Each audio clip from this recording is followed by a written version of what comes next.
ठीक है।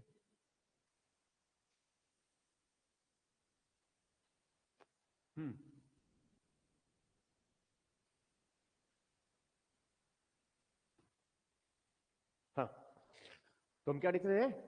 सिंधु घाटी सभ्यता में कौन सा है? उनकी राजनीतिक जीवन। तो राजनीतिक जीवन के बारे में जैसे बताया मैंने, जो है सिंधु घाटी सभ्यता के, चूंकि हमें कोई लिपि जो प्राप्त है उनको अब तक हम पढ़े नहीं है, और हमें कोई साहित्यिक ग्रंथ भी प्राप्त नहीं है। तो स्वाभाविक रूप से जो है, स्वाभाविक रूप से ये सबसे बड़ा चुनौतीपूर्ण कार्य है हमारे लिए कि उस समय जो है शासन की व्यवस्था कैसा रहा होगा ये जानना। क्यों? क्योंकि हमारे पास जो है ऐसा कोई लिपि जिनको पढ़ा गया है ऐसा बिल्कुल भी नहीं है। जब लिपि पढ़ा गया होता, जैसे कि वर्तमान में भारत का संविधान है, तो भारत के संविधान को हम पढ़कर बता सकते हैं कि भारत में शासन की व्यवस्था कैसा है? लोकतांत्रिक है, संसदीय सरकार की यहां पर व्यवस्था है। क्यों? साहित्य है, कई किताबें हैं वर्तमान में भारत में बड़ी मात्रा में जो संविधान और विधि के बारे में लिखा हुआ है। इसको पढ़कर के हम बता सकते हैं ना कि भारत की शासन व्यवस्था इस प्रकार का है।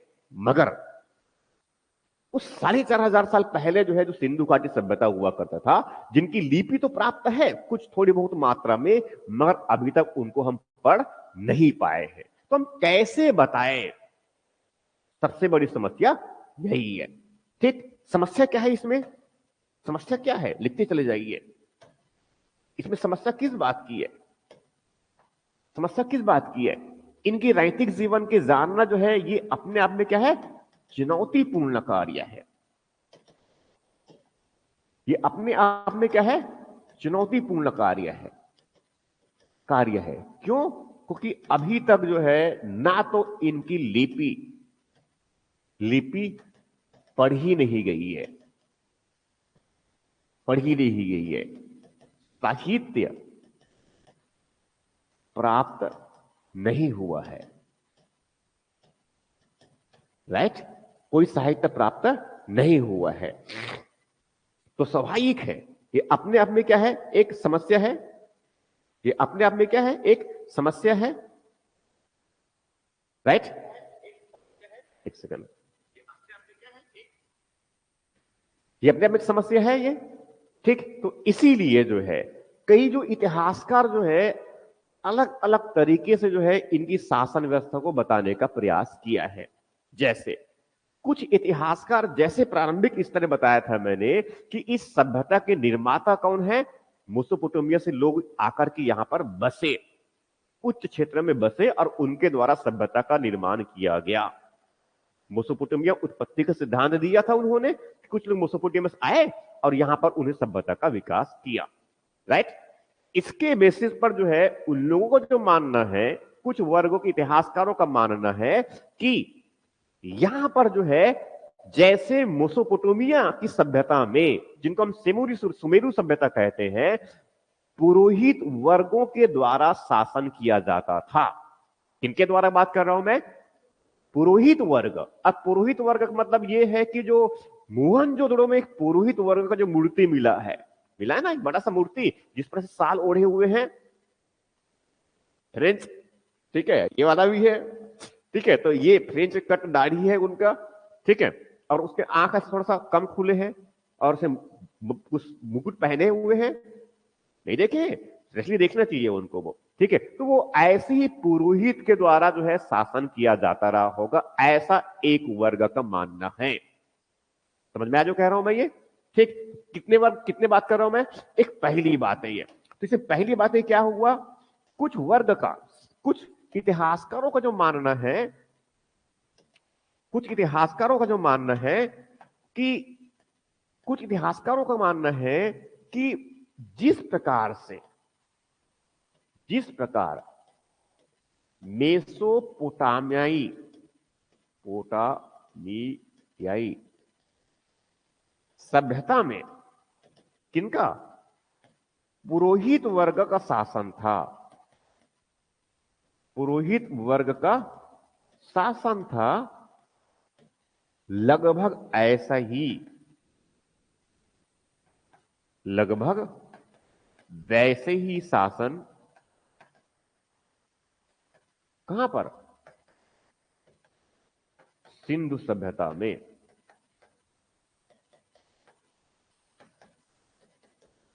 ऐसा कुछ इतिहासकारों का मानना है। ठीक, ये पहली मत, ये एक पहला मत हुआ, ये मत एक कह देता हूं इनको मैं। ठीक है, लिख लिए। एक पहला मत हुआ, समझ में आ रहा जो कह रहा हूं मैं ये। ठीक, अब इसके बाद जो है, मगर ये जो मत है इसका बहुत बड़ी मात्रा में विरोध किया गया इतिहासकारों के द्वारा जो है कि हम कैसे ये स्वीकार कर ले, तब जब ना तो हमें किसी प्रकार से कोई लिपि प्राप्त, ना तो लिपि को पढ़ा गया है, और ना ही जो है हमें जो है, अब पुरोहित है इसका मतलब ये पूजा पस्ट करते रहे होंगे और शासन भी करते रहे होंगे। तो पूजा पस्ट करने वाला तो मेसोपोटामिया की सभ्यता में उनके मंदिर, मेसोपोटामिया सभ्यता में उनके मंदिर जिनको बोलते थे जिगुरात, क्या बोलते थे उनके मंदिर को, जिगुरात। मगर भारत में जो है सिंधु घाटी सभ्यता में ऐसा कोई मंदिर या फिर ऐसा कोई जिगुरत के साक्ष्य हमें नहीं मिले हुए हैं। राइट, ये जो लोग तर्क देते हैं कि जो हड़प्पा में या मोहनजोदड़ो में जो थोड़ा सा ऊंचा टीला मिला है ना, दिखाया था टीला मैंने, ऊंचा टीला, उसी को बोल देते हैं कि जिगुरत है, जबकि वास्तविकता ऐसा नहीं है। समझ में आया? मतलब ये जो बातें कहे ये वर्तमान में एक्चुअल में जो है स्वीकार योग्य नहीं है, ये स्वीकार योग्य नहीं, ये स्वीकार योग्य नहीं है। राइट, पहली बात है ये। अब दूसरी बात, आगे बढ़ रहा हूं मैं, आगे बढ़ जाऊं। ठीक है, दूसरी बात है इनमें, दूसरा मत, इसमें मत सेकंड की बात कर रहा हूं। ये पुराना वाला जब असफल हो गया, लोग स्वीकार नहीं किए, तो दूसरा मत इस प्रकार का, वहां जो है इनका संबंध जो है मिस्र की सभ्यता से जोड़ने का प्रयास करते हैं।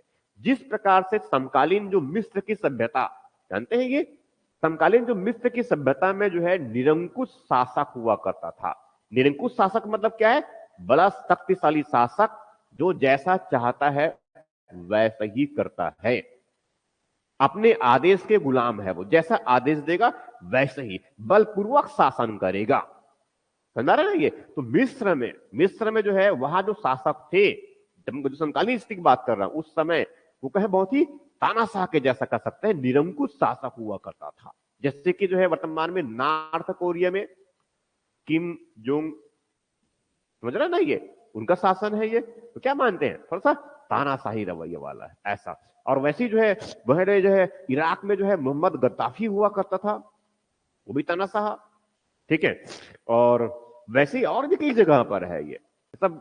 अब हिटलर नाम तो सुने ही होंगे इसका, मुसोलिन, ये सब कौन है, तानाशाह। ठीक है, निरंकुश शासक वाले। तो ऐसा जो है मानते हैं कि सिंधु घाटी सभ्यता में जो कि उनकी एक बड़ा क्षेत्र है उसमें पूरे एकरूपता है, नगर लगभग एक प्रकार से बनाए गए हैं, बसावट लगभग एक प्रकार के है, भवन भी लगभग एक प्रकार से, ईंटों के निर्माण की जो साइज है एक प्रकार का है, कुआं तालाब रहन सहन सबके जीवन का तरीका लगभग एक प्रकार का है। तो स्वाभाविक है ऐसा करने के लिए एक कोई ऐसा शक्तिशाली शासक रहा होगा। जैसे प्रधानमंत्री आवास योजना के अंतर्गत पूरे भारत में जितनी भी मकान बना रहे हैं उन सबका जो है जो स्वरूप है, ढांचा, मूल ढांचा, वो कैसा होगा, एक ही होगा। स्मार्ट सिटी के अंतर्गत जो स्मार्ट सिटी डेवलप जो किए जा रहे हैं, स्मार्ट सिटी मिशन के अंतर्गत जो स्मार्ट सिटी जो डेवलप किया जा रहा है, वो सभी स्मार्ट सिटी का जो है स्ट्रक्चर, जो मेजर, उनका मापदंड, स्वरूप एक ही प्रकार का होगा। समझ में आ रहा जो कह रहा हूं मैं ये, इस तरह से ये। तो ऐसी जो है कोई, तो ये बड़ा शक्तिशाली अथॉरिटी, जैसे वर्तमान में क्या है, भारत की सरकार, ये बड़ा शक्तिशाली है। भारत की संसद क्या है, बड़ा शक्तिशाली है। स्कूलों में जो है बच्चों की सुरक्षा के लिए जो है जो 2011 में जो दिशा निर्देश जारी किए गए थे भारत सरकार के द्वारा नई शिक्षा नीति के अंतर्गत, कि स्कूलों में बड़ी जो है बच्चों के साथ में, बच्चियों के साथ में जो है दुर्घटनाएं हो रही है, उनकी रोकथाम के लिए सुरक्षा के ये उपाय करने चाहिए। 2021 में दिशा निर्देश जारी किए गए थे। अब उनको आज अब से उनको लागू किया जा रहा है। तो प्राइवेट स्कूल में भी, कॉलेजेस में भी, और जितने भी है, ठीक है, प्राइवेट स्कूल में, इन सब में जो है बच्चों की सुरक्षा के लिए ये प्रावधान, तो ये अभी, तो ऐसे कब शक्तिशाली शासक ऐसा कर सकता है। भारत की सरकार क्या है, बड़ा शक्तिशाली है, संविधान ने उनको शक्ति दिया है। ये कोई मनमाना मगर नहीं है। मगर इस समय ये लोग क्या कर रहे हैं कि ऐसा कोई मनमाना सरकार रहा होगा, मनमाना मतलब निरंकुश शासक रहा होगा, जैसा कहां पर था, मिस्र में। जिस प्रकार से मिस्र में, मिस्र की सभ्यता में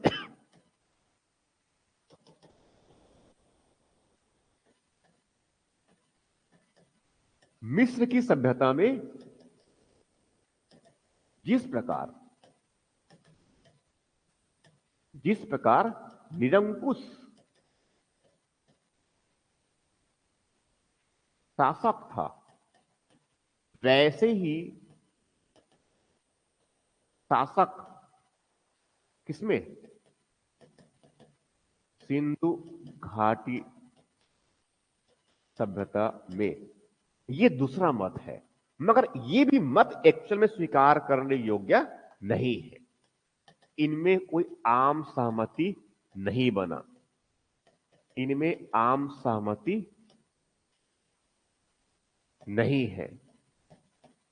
समझना है ये, क्योंकि अगर कोई निरंकुश सत्ता होता तो इतनी बड़े ढांचे को बनाए लंबे समय तक नहीं रख सकता था।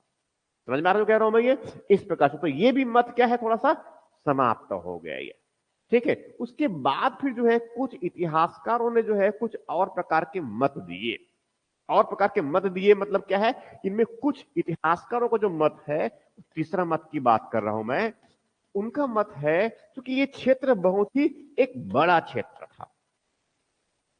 ये जो सिंधु घाटी सभ्यता है, एक बहुत बड़ा क्षेत्र था। इतने बड़े क्षेत्र में जो है शासन करना, ठीक है, अपने आप में खर्चीला तो था ही, बड़े मात्रा में अधिकारी और कर्मचारी की आवश्यकता रही होगी। तो स्वाभाविक है जो शासक वर्ग रहा होगा, ये जो वो है बहुत बड़ा, बहुत उनका है धनी व्यक्ति रहा होगा, धनवान रहा होगा। तो स्वाभाविक है ऐसे धनवान व्यक्ति कौन हो सकते हैं, बड़े व्यापारी हो सकते हैं। और स्वाभाविक है क्योंकि सिंधु घाटी सभ्यता में व्यापार और वाणिज्य बहुत महत्वपूर्ण थे, व्यापार और वाणिज्य क्या है, बहुत ही महत्वपूर्ण थे। तो स्वाभाविक रूप से ऐसा मानना है इतिहासकारों के एक वर्ग का कि इस पर्टिकुलर क्षेत्र में सिंधु घाटी सभ्यता में व्यापारियों का, वणिकों के द्वारा शासन का संचालन किया जाता रहा होगा। क्यों? क्योंकि व्यापार और वाणिज्य की गतिविधियों के बेसिस पर ही ये बड़े बड़े नगरों का विकास हुआ है। समझ में आ रहा है जो कह रहा हूं मैं ये? तो एक तीसरा मत किस प्रकार का हुआ कि जो व्यापारी वर्ग है, व्यापारी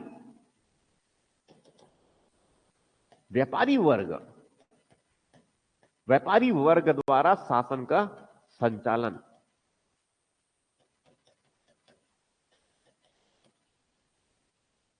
किए जाते रहे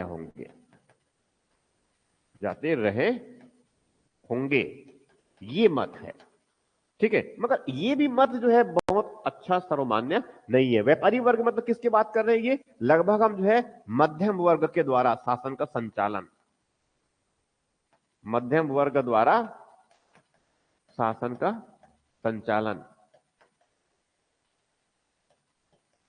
ठीक है। मगर ये भी जो है इसमें भी कोई आम सहमति नहीं है, इसमें भी जो है कोई आम सहमति नहीं है। समझ में आ रहा हो जितनी बात कह रहा हूं मैं ये, ठीक है। उसके बाद फिर आगे इसमें तीसरा एक और मत आया, ठीक है।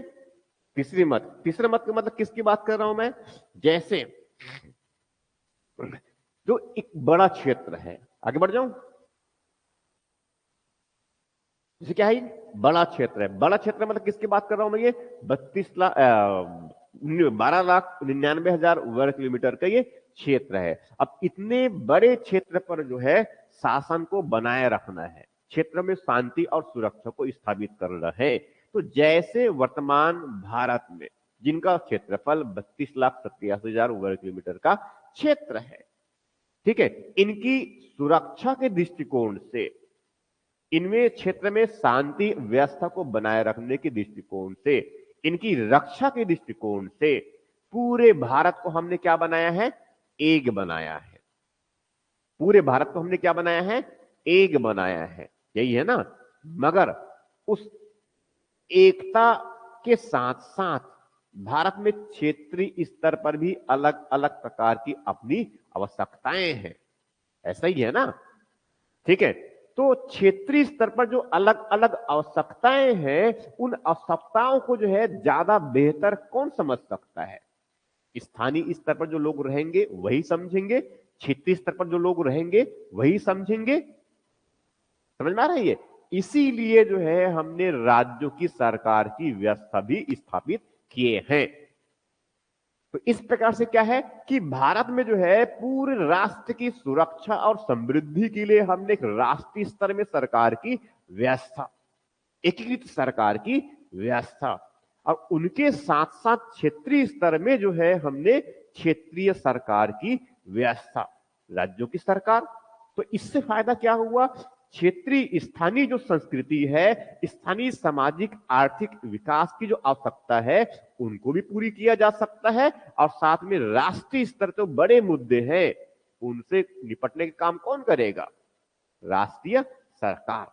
तो व्यवस्था किस प्रकार का कि भारत जैसे जो है इस इतने बड़े जो क्षेत्र है, 140 करोड़ की जनसंख्या है, इसमें शासन करने की व्यवस्था किस प्रकार का? एकात्मक भी है, केंद्रीकृत भी है, प्लस विकेंद्रीकृत भी है। ऐसा वर्तमान में कुछ इतिहासकारों का मानना है कि चौथा मत, कुछ इतिहासकारों का मानना है कि यहां पर विकेंद्रीकृत शासन की व्यवस्था रहा होगा। विकेंद्रीकृत शासन का व्यवस्था रहा होगा। विकेंद्रीकृत शासन की व्यवस्था मतलब किसकी बात कर रहा हूं मैं? जैसे अब उनको अच्छे समझ लीजिए, जैसे कि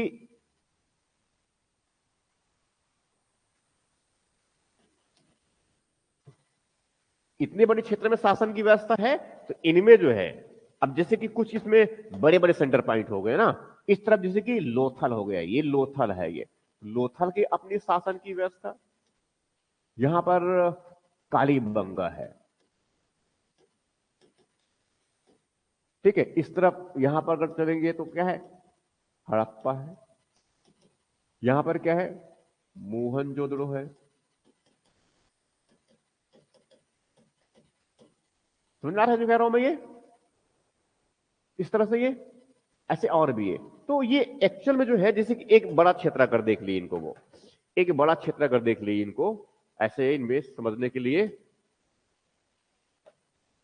तो एक क्षेत्र, तो ये जो है एक उत्तर पश्चिमी वाला क्षेत्र हो गया, ये एक बड़ा उत्तर पश्चिमी वाला क्षेत्र हो गया, एक क्षेत्र ये हो गया, एक क्षेत्र ये एक क्षेत्र कौन सा है? ये साउथ वाला क्षेत्र भी हो गया, एक क्षेत्र समझने के लिए एक ये भी हो गया, और एक क्षेत्र समझने के लिए ये भी हो गया। समझ में आ रहा है? ये मैं सिर्फ समझाने के लिए कह रहा हूं मैं, ये ऐसा कोई हमें वास्तविक साक्ष्य मिले नहीं है, मगर इतिहासकारों का अनुमान है कि ऐसा कोई विकेंद्रीकृत कि यहां पर एक शासक वर्ग, यहां पर दूसरा शासक वर्ग, यहां पर तीसरा, और यहां पर और ऐसा, तो ऐसा कुछ विकेंद्रीकृत शासन की व्यवस्था रहा होगा। इसीलिए अलग अलग बड़े बड़े नगरों का विकास भी हुआ है, वहां पर प्रशासक रहता रहा होगा और वहां से अपने शासन व्यवस्था का संचालन करते रहे होंगे। अलग अलग नगरों में जो है अलग अलग अथॉरिटी बैठी हुई है, जो यहां से अगर मकान या फिर कुछ भवन सड़क निर्माण जो भी किया जाना है तो उनसे अप्रूवल लेते रहने पड़ेंगे, तब जाकर एक ही प्रकार के मकान लगभग बने हैं, सड़कें लगभग एक ही प्रकार के बने हैं। समझ में आ रहा जो कह रहा हूं मैं? ये इस तरह से, ये तो ये चौथा मत इस प्रकार का है। क्या? इनकी राजनीतिक जीवन जो है इस प्रकार का ऐसा हुआ करता था। पहले मैंने क्या बताया कि पुरोहित वर्ग के द्वारा शासन किया जाता था, एक मत है। किसकी बात किया मैंने? सबसे पहला मत किसका था? पुरोहित वर्ग के द्वारा। पहला किस पर है? हाँ, क्या मेसोपोटामिया जैसे किया जाता है तो वैसी शासन किसके द्वारा किया जाता है? पुरोहित वर्ग के द्वारा। मगर ये पुरोहित वर्ग वाला भी स्वीकार नहीं किया गया। क्यों स्वीकार नहीं किया गया? क्योंकि हमारे यहां कहीं पर जो है मंदिर के साक्ष्य नहीं है। ये साइड लिख देता हूं मैं, मंदिर के साक्ष्य, कोई मंदिर के साक्ष्य नहीं है हमारे पास में। जैसा मेसोपोटामिया में जो है जिगुरत मिलता है, उनके उनके मंदिर को क्या बोलते हैं? जिगुरत।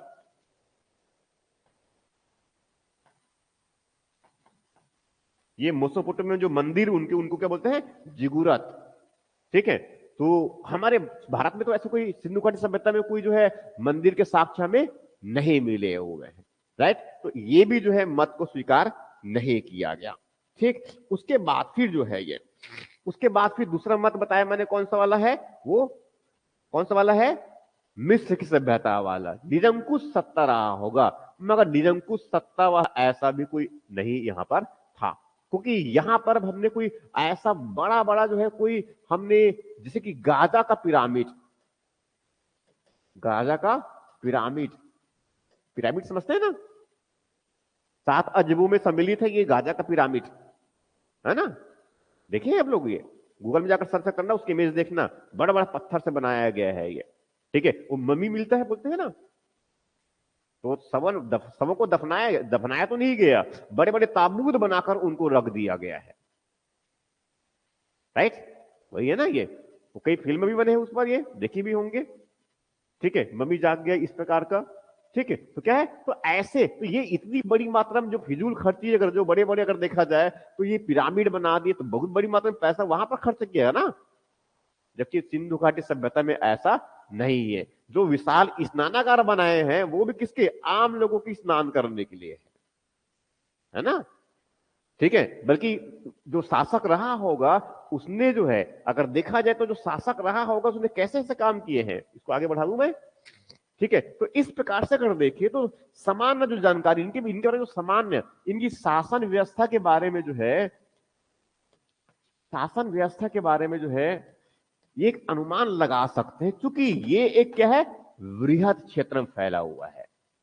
ये क्या है, वृहद क्षेत्र में सभ्यता का विस्तार है,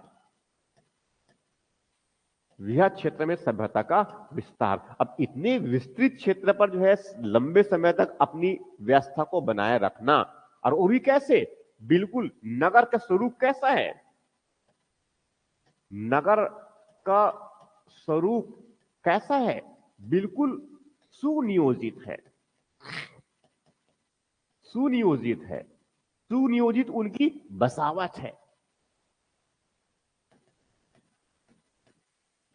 सड़कें जो है एक दूसरे को, वो सड़कें एक दूसरे को समकोण पर काटती है,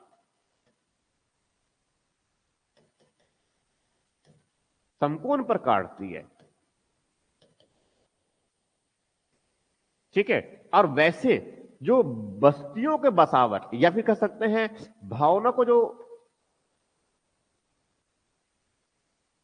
भवनों का विन्यास कैसा है, आयताकार है, आयताकार पूरा क्षेत्र है, और वहां पर कैसा है, ग्रिड पद्धति, क्या है, ग्रिड पद्धति, मतलब कैसे, जालनुमा, जालनुमा संरचना, ऐसा बसावट है इनकी है, ठीक है। बिल्कुल एकात्मक है। और भी अगर देखें कई साक्ष्य, आगे बढ़े, जल्दी लिखिए फिर आगे बढ़ते हैं।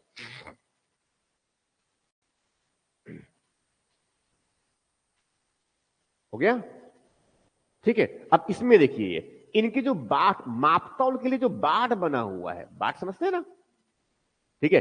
वो भी पूरे सिंधु घाटी सभ्यता में एक ही प्रकार का मिला है, एक ही प्रकार का बाट मिला हुआ है, समझ में आ रहा है ये। तो वो भी क्या है, उसमें एक रूपता है, इसमें जो है माप तौल के लिए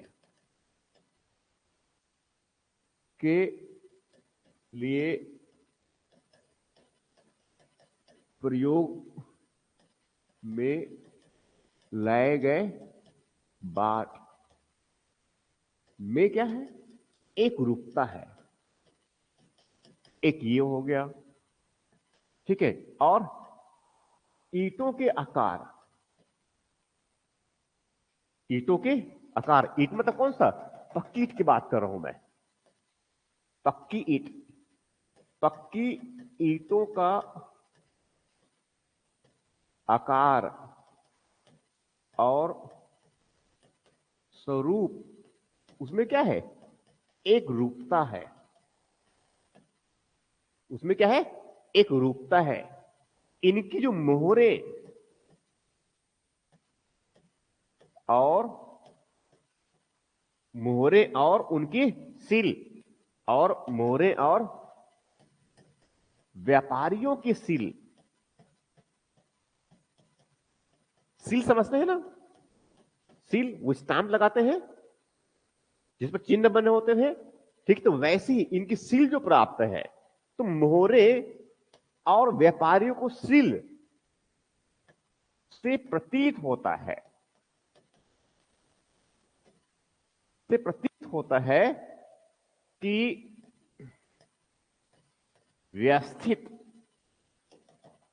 की एक सक्षम शासक रहा होगा। ठीक है, ये सिर्फ इतना ही अनुमान लगा सकते हैं ये, ठीक है, क्योंकि इसमें जो है हमें एक योद्धा के मोहर में, मोहरों में एक मोहर में, इसको ऐसा कर देता हूं मैं, एक मोहर में, मोहरे में एक योद्धा के चित्र, एक योद्धा के चित्र उत्कीर्ण है, एक योद्धा के चित्र उत्कीर्ण है। ठीक है, तो इस प्रकार से कह सकते हैं कि एकल बात का प्रयोग करते हैं। उनकी ईंटों का जो साइज है 1:2:4 के अनुपात में बने हैं। समझ में जो कह रहा हूं मैं, ये सुगठित शासन की व्यवस्था है। एकात्मक मुद्रा,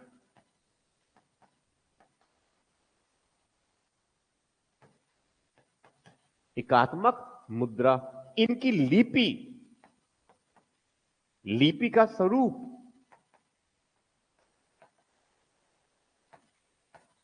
कैसा है, एक कैसे भाव चित्रात्मक, भाव चित्रात्मक लिपि है। एक ही प्रकार के, एक ही प्रकार से चित्र, ऐसे कई इस प्रकार से ही है। समझ में आया जो कह रहा हूं मैं ये, ठीक है। इनके जो औजार बहुत ही परिष्कृत है, ठीक है, मगर हां ये सब जो है कोई आक्रमण करने वाले हमें कोई औजार नहीं मिले हैं। मतलब ये कौन लोग थे, ये युद्ध प्रिय लोग नहीं थे, ये शांति प्रिय लोग थे।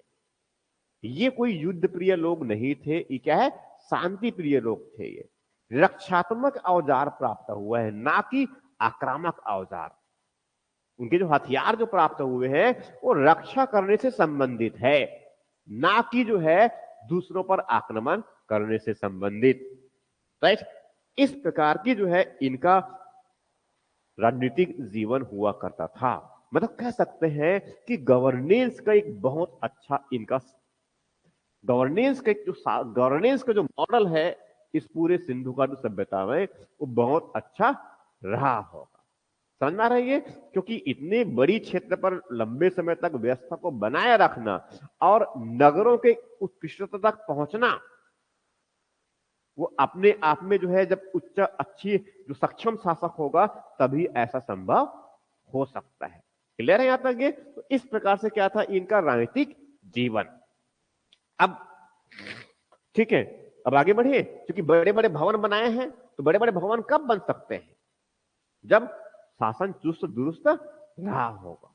ठीक, अब आगे बढ़ते हैं कहां पर, कौन सा इनका धर्म और उनकी संस्कृति। ठीक है, हो गया, इनल हो गया, देखिए जल्दी।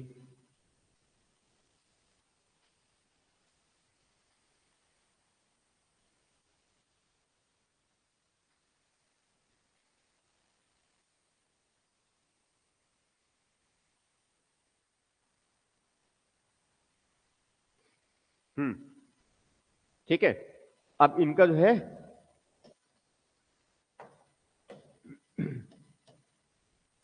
सिंधु घाटी सभ्यता में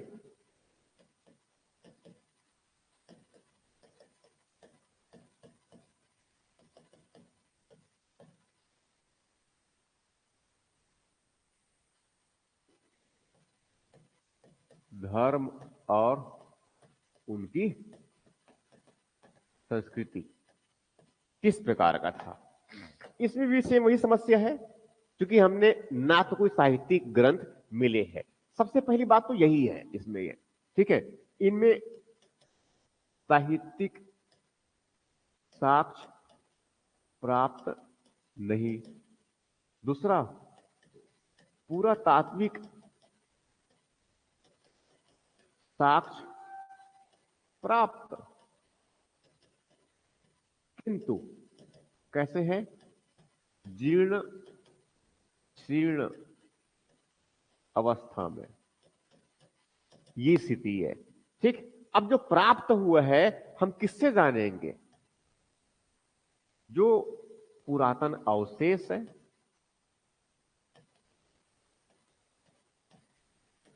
ठीक है, कुछ स्थल है, कुछ कुछ उसमें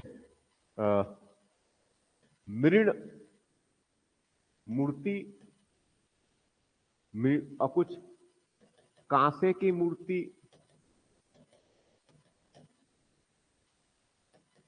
टेराकोटा आदि से जानकारी, क्योंकि हमें कोई साहित्य नहीं मिली है। समस्या इसलिए है, ये समझ आ रहा है ये, क्योंकि वैदिक के बारे में ऐसा बिल्कुल बातें नहीं हो गई है। क्यों? वैदिक साहित्य है, वेदों से पता चलता है, हमें लिखा हुआ है सीधे तौर पे ना। ठीक, तो अब यहां पर मेनली क्या बात आएगी इसमें, इनके कुछ अवशेष मिले हैं, उससे हम उनकी जानकारी लेंगे। जैसे इनके जो अवशेष प्राप्त हुए हैं, उनमें से मोहनजोदड़ो से एक बताया था मैंने, मोहनजोदड़ो में जो है एक पालथी मारकर पद्मासन मुद्रा में बैठा हुआ एक योगी है, जिनके ऐसे सिंह है 3, ठीक है, और जिसके पालथी मारकर पद्मासन, एक पैर के ऊपर दूसरे पैर को रख करके बैठा है, बिल्कुल क्या है, योग लग रहा है, योगी है वो, महायोगी कह सकते हैं ये। तो उनको कहते हैं पशुपतिनाथ। क्या होता है? पुरुष देवता है वो एक क्या है, पुरुष देवता है ये में, ठीक है। तो पुरुष देवता है, और वो पुरुष देवता तो ठीक है, पालथी मारकर बैठा हुआ है, और साइड में नीचे उसके पैर के नीचे तरफ एक तरफ चित्र उत्कीर्ण है, किसका? वहां पर क्या है, गैंडे है, एक तरफ बैल है, तो इधर बाघ है। समझ में जो कह रहा हूं मैं ये, तो ये सब हिरण भी है। तो ऐसा मानते हैं कि एक देवता है, पुरुष देवता है ये, ठीक है। और जिनके आसपास कैसे है, योग तो योगी जैसा बैठा हुआ है, और साथ में आसपास में जंगली जानवर जैसे लोग क्या है, घूम रहे हैं। तो ऐसा अनुमान है कि भगवान शिव का आद्य रूप रहा होगा, इसलिए उनको क्या मान लेते हैं, पशुपतिनाथ। पशुपति है, एक पुरुष देवता, राइट। एक ये हो गया, अभी लिखूंगा इसको मैं, एक ये हो गया। दूसरा जो है, हड़प्पा से जो है हड़प्पा से जो है एक छोटा सा टेराकोटा मिला हुआ है। टेराकोटा समझते हैं ना, मिट्टी के जो खिलौने जैसे बने होते हैं, पकी हुई, ठीक है, तो उसमें मतलब टेराकोटा, ठीक है, टेराकोटा फिगर कह देते हैं उनको। वो मृण मूर्ति है। मृण मूर्ति मतलब क्या है, मिट्टी के खिलौने जैसा बनाया हुआ है। उनमें जो है एक एक, एक, एक जो है महिला के गर्भ से जो है एक पौधे को ऐसा उगता हुआ दिखाया गया है। तो ऐसा मानते हैं कि वो जो है पृथ्वी देवी है, और वहां से जो है अनाज, समझ आ रहा है ना ये, इस तरह से। ये तो उत्पादन को ये महत्व देते हैं, क्योंकि उत्पादन के बेसिस पर ये सभ्यता टिकी हुई है। कृषि में उत्पादन, व्यापार वाणिज्य में उत्पादन, इस पर टिकी हुई है। इसीलिए उत्पादकता की जो देवी है, कौन है, पृथ्वी देवी, इनकी ये पूजा करते हैं, ऐसा यह अनुमान लगाया जाता है ये, ठीक है। पुरुष देवता की बात कर दिया मैंने, और साथ में क्या है, महिला का भी है। एक नर्तकी की मूर्ति मिली हुई है मोहनजोदड़ो से, कांसे की।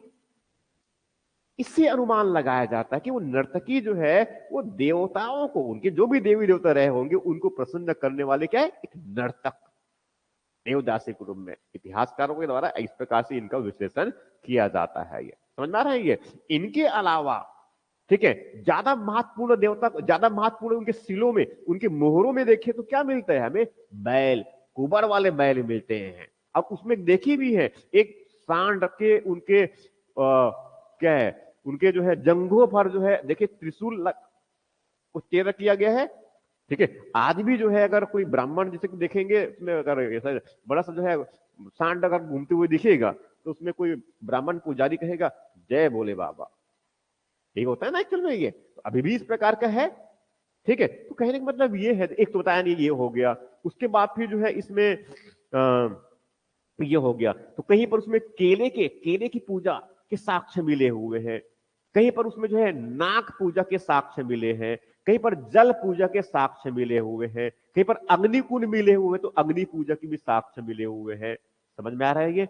अब इतने सबकी अलग अलग क्या है, देवता पूजा कर रहे हैं ये। तो मातृ देवी की पूजा हो गया, पशुपति नाथ का पूजा हो गया, ठीक है, और वो अग्नि की पूजा भी हो गया, जल की भी पूजा हो गया, और उसके बाद में जो है इसमें वो पेड़ पौधे की केले की पूजा हो गया, बेर के साक्ष्य मिले हैं उनकी पूजा हो गया, बैल के साक्ष्य हो गया उनकी पूजा मिल गया, वो लिंग पूजा शिवलिंग वाला मिला हुआ है, दिखाया था मैंने मोहनजोदड़ो से, वो लिंग पूजा हो गया। ठीक है, और या फिर पीपल के पेड़ का पौधा, उसका पूजा, बैल की पूजा, नाग की पूजा, कितने पूजा, कितने देवी देवता, बहुत से देवी देवता, कितने, बहुत से देवी देवता। अब बहुत से देवी देवताओं के साथ साथ जो है बच्चे के गले में क्या बंधा है, ताबीज में है हुआ है। इसका मतलब ये जादू टोना के बारे में भी जो उनकी स्वीकार करते हैं, उनकी मान्यता है, रूढ़िवादी है ये भी कह सकते हैं। ठीक, कहने का मतलब ये है कि इनके पास में भी क्या है, देवताओं का भंडार है। इनका जो धार्मिक जीवन है, इनका जो धार्मिक जीवन है, धार्मिक जीवन में क्या है, बहुत से देवता है, मतलब ये क्या है, बहुदेववादी, मतलब बहुत से देवताओं का प्रचलन है। ऐसा प्रतीत होता है कि बहुत से देवी देवताओं का प्रचलन था, ऐसा ये प्रतीत होता है। ठीक है, अब जैसे कि क्या क्या मिला है हमें यहां पर, क्या क्या मिला है, एक पहला कौन सा मिल गया, मोहनजोदड़ो से पशुपतिनाथ,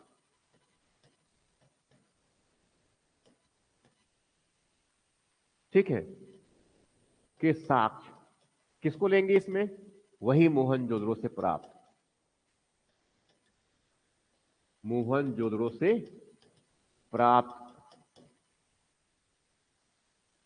जो मोहरे में, मोहरों में, मुहर में, मुहर नहीं मोहरे हैं वो,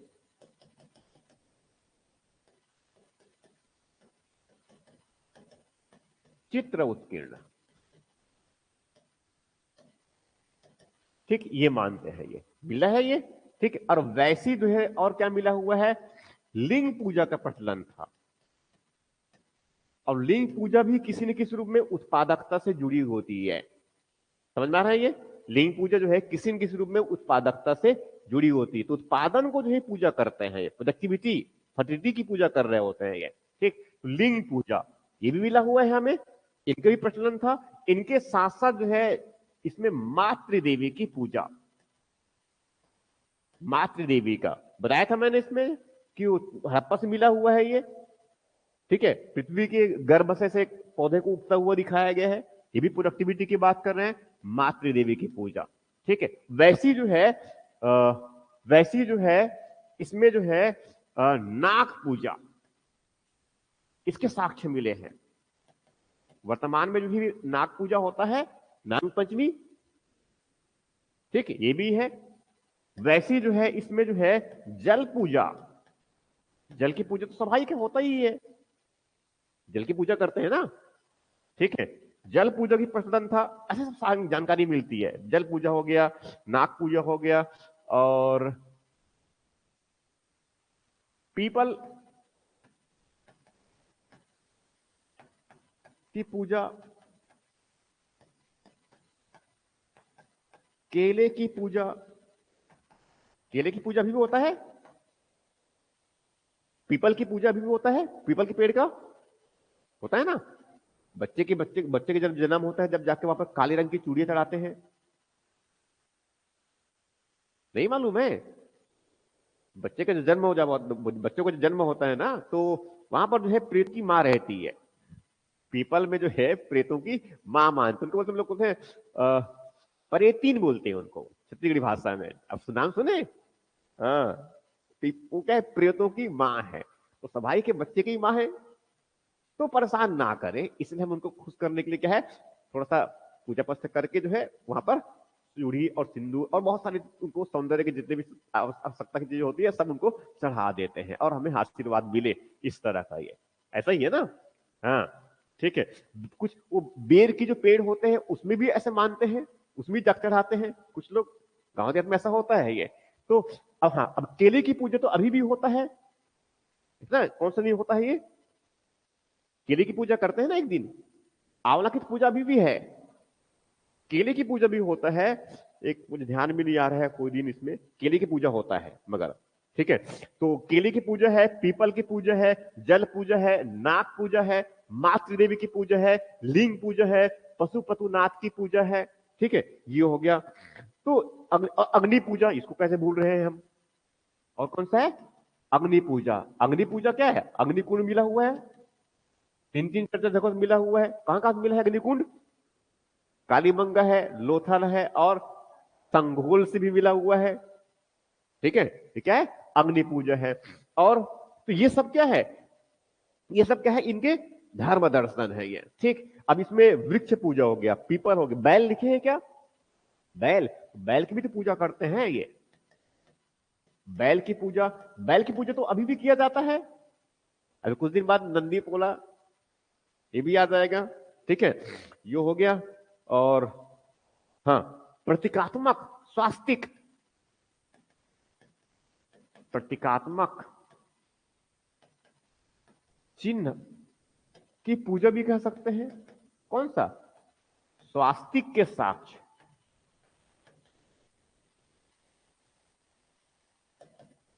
स्वास्तिक के साक्ष्य कहां से मिला है ये? मोहनजोदड़ो,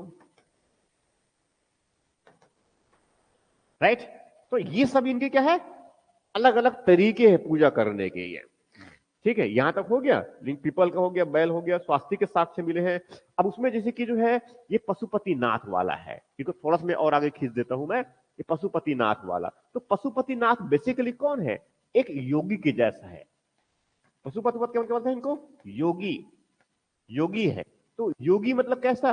वो पद्मासन में बैठा हुआ है, और उसके आसपास में क्या है, तो यहां पर हम ये मान सकते हैं कि यहां पर जो है योग का प्रचलन था। क्या कहते हैं?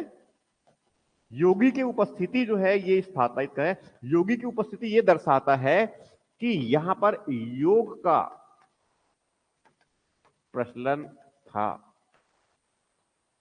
योग के अलग अलग मुद्रा मिले हुए, उनके आसन मिले हुए हैं, समझा रहे हैं? ये योग करना ये ठीक ठाक मात्रा में जानते थे। मतलब ये है कि भारत में योग का जो इतिहास है वो कितना साल पुराना है? करीब 5000 साल पुराना है, समझ रहे हैं? ये सब बातें इनमें से है। तो योगासन के साक्ष्य मिले अलग अलग इनमें से, ठीक। यहां तक हो गया। लिंग पूजा भी हो गया, वृक्ष भी हो गया, और उसमें पशु हो गया, योगी हो गया, पुरुष देवता हो गया, ठीक है। उर्वरा की देवी, पृथ्वी देवी कहीं पर लिखे हो क्या मैंने? मातृ देवी, ये उर्वरा की देवी है, उर्वरा की देवी। क्या हो गया? ये सब ये, ठीक है। अब इनके साथ साथ अब इसको देखो थोड़ा, अगर इसको ढंग से थोड़ा सा अगर इसका विश्लेषण करें, तो इसमें कई ऐसी चीजें हैं, कई ऐसे जो पूजा जिनका संबंध किससे है? प्रकृति से है। जैसे कि जल पूजा, इनका संबंध किससे है? प्रकृति से है। पीपल, पीपल का जो वृक्ष है वो भी क्या है? प्रकृति से है। केली की पूजा ये भी क्या है? प्रकृति से है। अग्नि ये भी अपने क्या है? प्रकृति से है, समझा रहे हैं? ये तो कहने का मतलब ये है कि इनके जो है कुछ तो क्या है? पुरुष देवता है, इनको ऐसे ले लेता हूं मैं। एक तो जो साक्ष्य मिला किसका है? वो पुरुष देवता साक्ष्य मिले हैं।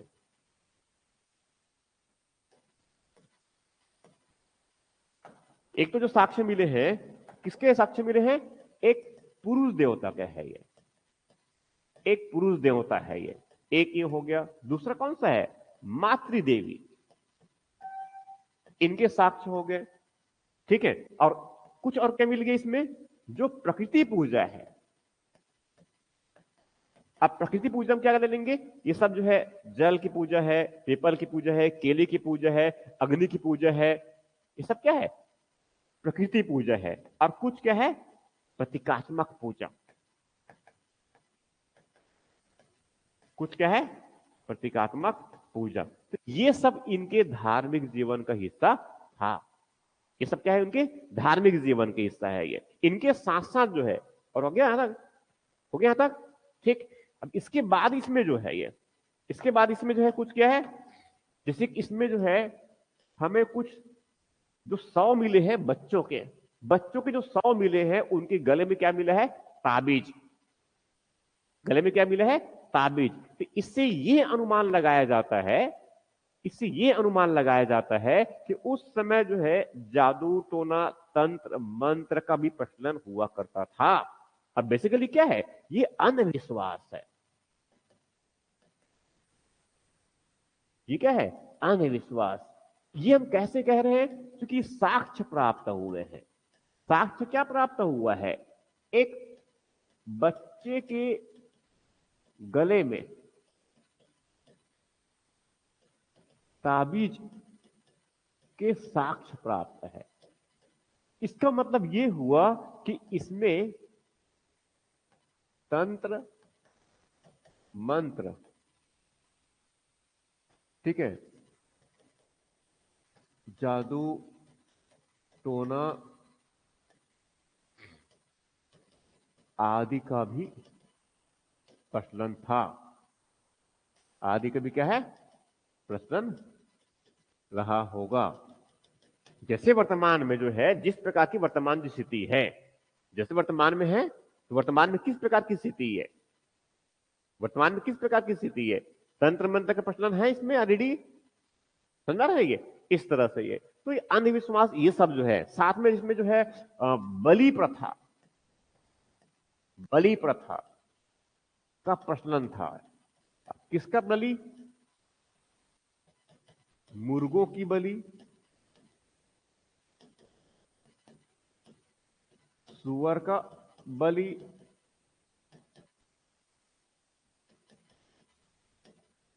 समझ में आ रहा है ये?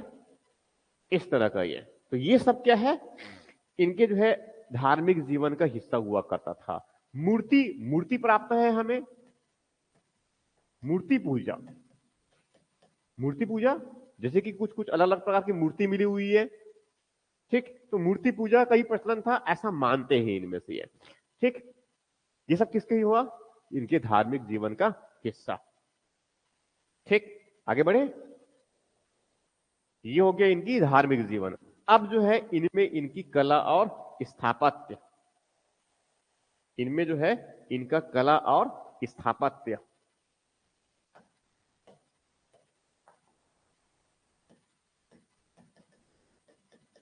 हड़प्पा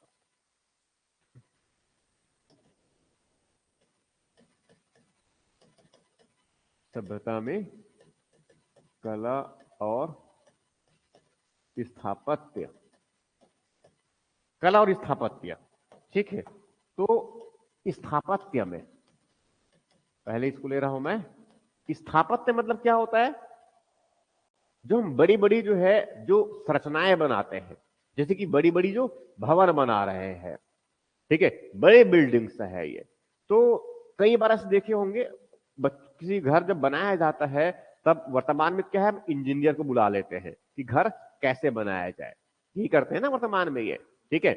और साथ में जो है एक और ज्योतिषी को बुलवा लेते हैं कि भाई किचन कहां पर होना चाहिए, शौचालय की व्यवस्था कहां पर होना चाहिए, तुलसी के लिए हम कहां पर व्यवस्था रखेंगे, तो क्या है, वास्तुशास्त्र के अनुसार हमारा घर बनना चाहिए। समझ आ रहा जो कह रहा हूं मैं? ये वास्तुशास्त्र मतलब क्या है? जो ग्रह नक्षत्र हम पर कोई बुरी प्रकार से प्रभाव ना डाल पाए, तो हम जो है ब्रह्मांडी जो नियम है उसके अनुसार अपना घर बनाएं, राइट। तो अब उसमें घर बनाएंगे, कुछ छोटे घर भी होते हैं और कुछ क्या है, बड़े घर। ये तो सबकी अपनी क्या है, संरचना होती है स्थापना के इसकी, इसीलिए बोलते हैं इनको स्थापत्य। तो क्या बोलते हैं इनके? स्थापत्य। तो स्थापत्य कला और साथ में वास्तुकला, बाकी तो और कला है ही। किनकी बात कर रहा हूं मैं? एक स्थापत्य और वास्तुकला, राइट। स्थापत्य कला और साथ में क्या है? वास्तुकला। अब वास्तुकला का मतलब क्या बताया मैंने कि शौचालय कहां पर बनाया जाएगा, स्नानागार कहां पर बनाया जाएगा, कुआं कहां पर बनाया जाएगा, रसोई घर कहां पर बनाए जाएंगे, ये सब कौन बताएगा? एक वास्तुकार, ठीक है। ऐसा प्रतीत होता है ये सब प्री डिसाइडेड इनके पास में हुआ करता था। किसमें? सिंधु घाटी सभ्यता के लोगों में। ये तभी इनके जो भवन जो है लगभग एक ही प्रकार के बनाए हुए हैं, ठीक है। प्रत्येक भवन में जो है कमरा एक या दो या चार जो भी है, एक मंजिला, दो मंजिला, तीन मंजिला, जो भी है वो हो सकता है ये, मगर आंगन होना अनिवार्य है। आंगन के बीच में जो है कुआं होना अनिवार्य है। स्नानागार, स्नान करने के लिए अलग से कमरे होना अनिवार्य है। शौचालय की अलग से व्यवस्था है, रसोई घर अलग से व्यवस्था है। समझ में आ रहा है ये? इस प्रकार से ये तो एग्जैक्टली यहां कहा जाए, ठीक है। तो ये जो है सब कुछ ऐसा प्रतीत होता है कि ये अलग अलग संरचनाएं बनाई हुई है। इसमें क्या है, जैसे कि इनके लिए क्या है, एक रसोई घर की व्यवस्था है। एक क्या है? रसोई घर है। रसोई घर के साथ में क्या है इनका? स्नाना घर है, और साथ में शौचालय की व्यवस्था है, और साथ में आंगन है, और साथ में क्या है? कुआं है, ठीक है। तो ये सब क्या है? ये अपने आप में क्या है? ऐसा प्रतीत होता है कि ये जो है कोई व्यवस्थित तरीके से इनको बताया गया है, ठीक। और रही बात स्थापत्य की, तो स्थापत्य में क्या है? वृहद संरचना है। अब वृहद संरचना मतलब क्या क्या है? एक तो इनके जो है आवास, इनके जो भवन बने हैं, तो भवन का आकार कुछ छोटे और कई बड़े भवन, कई बड़े भवन, कई बड़े भवन के साक्ष्य हमें मिले हुए हैं। यही है ना, कई बड़े भवन के साक्ष्य मिले हैं ये, ठीक है। तो भवन भी कैसे है? कुछ एक मंजिला और कुछ दो मंजिले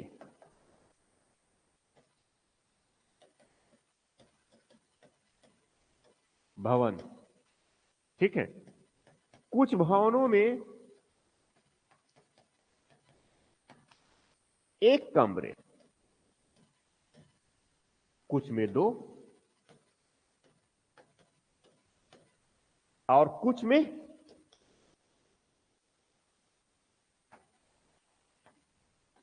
में चार और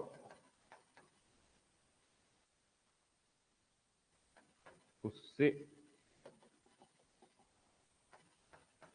उससे अधिक भी मिले हैं। समझा रहे हैं ये? तो बड़े बड़े भवन है इनके पास में। अब और बड़ी इसमें क्या है? विशाल स्नानागार। क्या मिला है? विशाल स्नानागार मिला है, ठीक है। और क्या मिले हैं? विशाल अन्नागार। साथ में आगे बढ़ जाऊं, जल्दी कीजिए।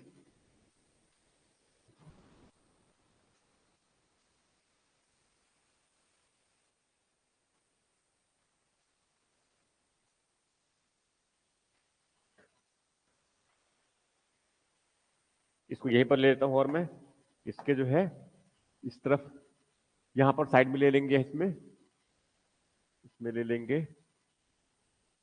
हाँ, इनकी जो संरचना है या इनके भवन, ये जो भवन है ना यहाँ पर, ये तो भवन की तरफ थोड़ा और आगे बढ़ा देंगे आप लोग को। ये क्या है? कुछ ऊंचे टीले में और कुछ नीचे टीले में।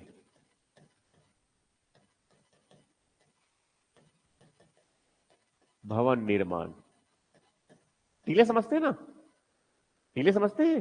ऊंचा टीला मतलब क्या है? ऐसे थोड़ा ऊंचा बना करके जो है उस पर मकान बनाया गया है, ऊंचे क्षेत्र में ये। और कुछ क्या थोड़ा सा निचले वाले क्षेत्र में है ये। ठीक है। और ये जो भवन बना है ये भवन में किस प्रकार की पद्धति के अपनाते हैं? ये ग्रिड पद्धति। और ग्रिड पद्धति मतलब कैसा? जाल के जैसा। वो शतरंज की बिसात होती है ना, शतरंज जिसमें खेलते हैं, सेम उस प्रकार के इनके भवन बनाने की इनकी व्यवस्था हुआ करता था ये। ठीक है।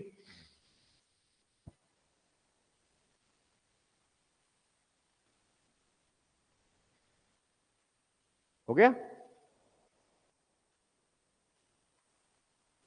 हो गया? ठीक। अब इसमें जो है, ये तो किसकी बात किया मैंने अभी? स्थापत्य और वास्तुकला की बात किया मैंने इसमें। ठीक है। अब इसमें जो है इनके जो है वो साक्ष्य जिसमें ये सब कुछ दिखता है हमें। ये एक जो साक्ष्य, तो कला के विभिन्न रूप अब ले लेता हूं मैं। कला के विभिन्न रूप जो कहां प्राप्त होगा? हड़प्पन प्राप्त होगा। तो हड़प्पन में कहां प्राप्त होगा हमें? ये किसमें दिखेगा हमें? उनके मोहरों में। किसमें दिखेगा? मोहरों में दिखेगा। साथ में जो है इनके मनकों, इनके मनकों में। मोहरे समझते हैं ना? मोहरे, मोहरे समझते हैं ना ये? ठीक है। और मनके, ऐसे गले में जो पहनते हैं मनके, मनके जो है बेसिकली क्या है? एक माला है। मनके बेसिकली क्या है? माला है, जो दिखाया था मैंने इसमें। ठीक है। बच्चों, अब वो बच्चों अब आजकल से मनके तो पहनना थोड़ा कम कर दिए हैं। जैसे कि उसको ऐसा मान लीजिए लो कि ये ऐसा ऐसा बना दिया, एक यहां पर हमने फिर टोटी बना दिया, फिर ऐसा बना दिया ऐसे, और यहां पर थोड़ा सा डिजाइन वाला कुछ बना दिया हमने ऐसे। ठीक है। फिर हमने फिर ऐसा बना दिया।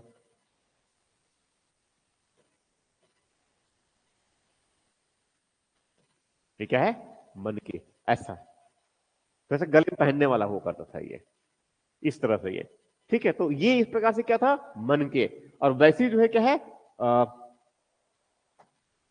प्रस्तर कला हो गया। और कुछ क्या है? मृण मूर्ति।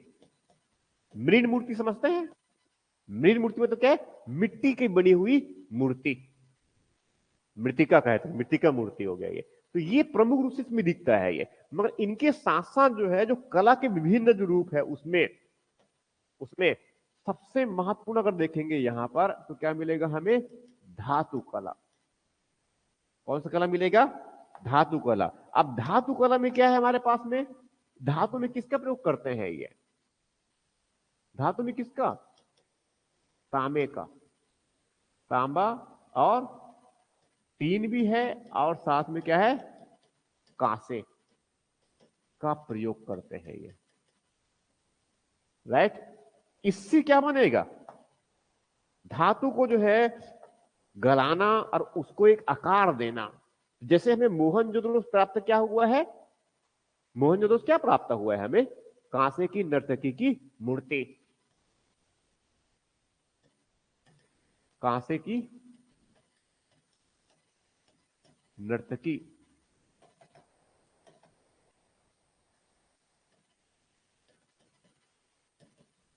इनकी मूर्ति प्राप्त हुआ है।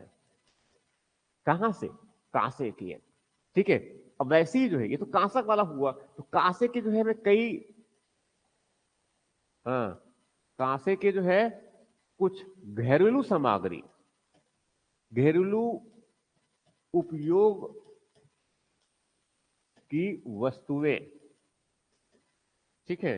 घरेलू उपयोग की वस्तुएं, इनको हटा देता हूं मैं।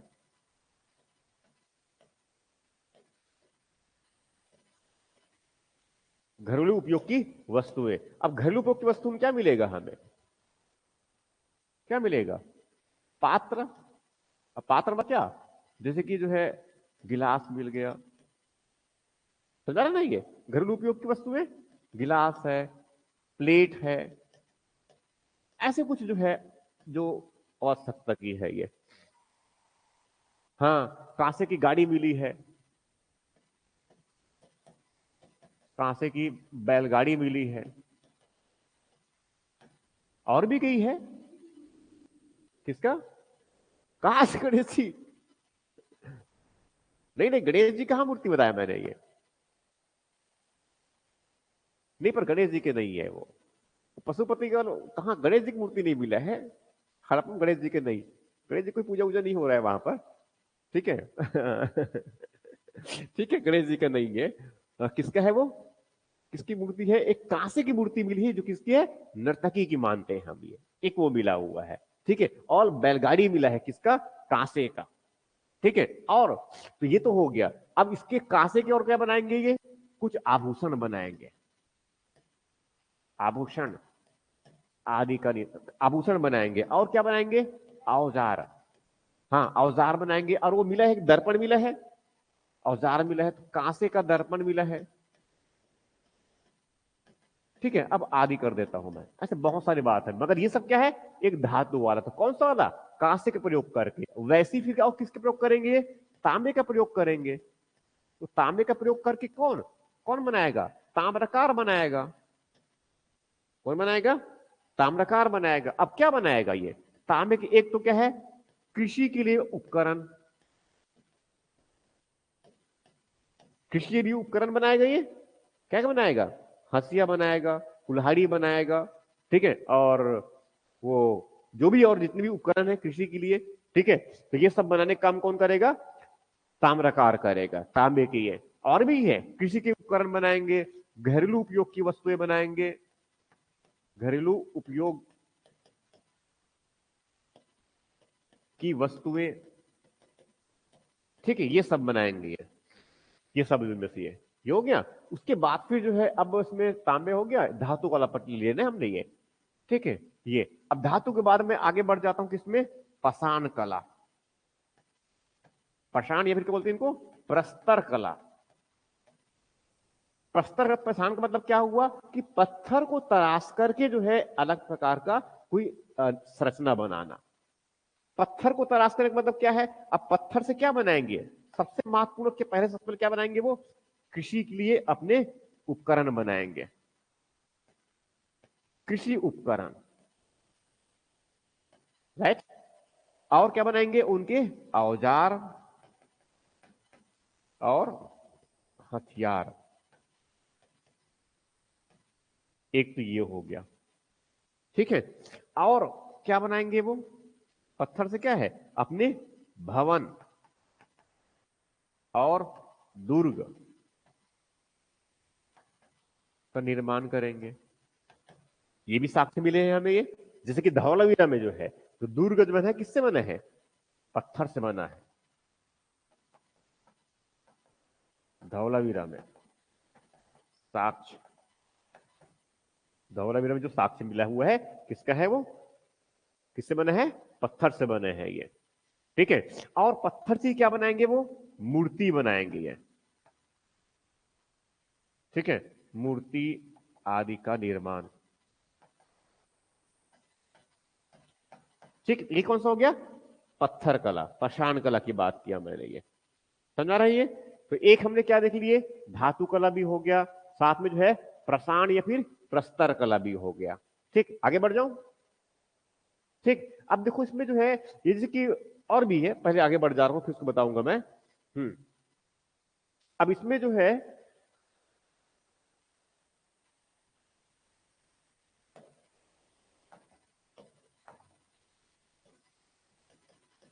मृण मूर्ति कला। मृण मूर्ति मतलब क्या हुआ?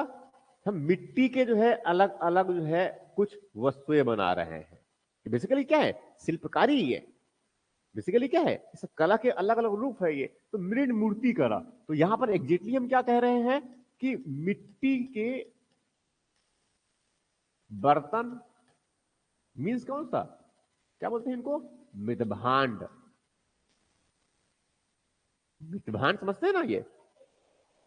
हाँ बताएंगे। ठीक है, मितभांड भी है। तो मितभांड का मतलब क्या है? तो मितभांड किस रंग के बनाए गए हैं? ये मितभांड कैसे रंग के हैं? लाल रंग के हैं। और लाल रंग के मितभांड को काले रंग से सजाया है।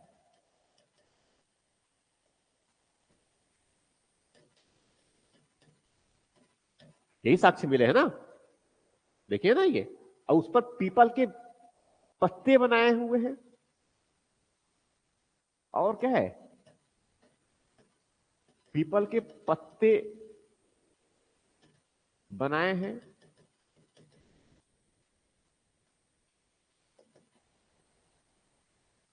अभी बनाते होंगे सजाने के लिए, यही बनाते हैं ना, मटके में बनाते हैं इससे ये।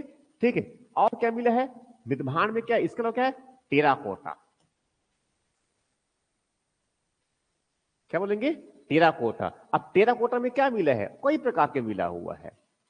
इसमें क्या है? एक महिला की मूर्ति मिली हुई है, जिसमें से नमस्ते करते हुए दिखाया हुआ है। ठीक है, महिला की मूर्ति हो गया। और बहुत सारे खिलौने हैं, बहुत सारे खिलौने हैं। गप्पी मिला है। गप्पी, गप्पी समझते हैं ना ये? गप्पी का खेल, जिसमें से एक तीन चार पत्थर एक के ऊपर रख देंगे ऐसे, और दूर से ऐसे मारते हैं। बचपन में से खेलते थे हम लोग भी ये। हैं? क्या बोलते हैं? पिट्ठू। अरे पिट्टुल। हाँ ठीक है, पर गप्पी है बेसिकली ये। ठीक है, ऐसे फिर से वो मारते भी थे उसमें। हाँ ठीक ठीक ठीक। तो टेराकोटा, तो टेराकोटा में क्या है? महिला की मूर्ति मिला है, खिलौना मिला है, और बहुत सारे मिले हुए इनमें से।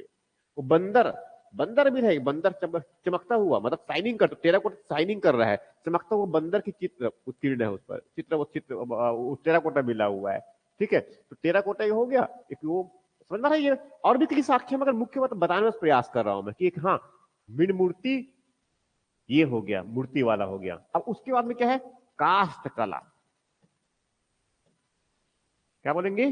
काष्ठ कला। तो काष्ठ कला मतलब क्या हुआ? जो काष्ठ, काष्ठ समझते हैं ना, लकड़ी। तो लकड़ी से क्या है, अलग अलग वो कलाकारी करेंगे। अच्छा, वो हल लिखना भूल गए यहां पर हम लोग। बनविला से क्या मिला है?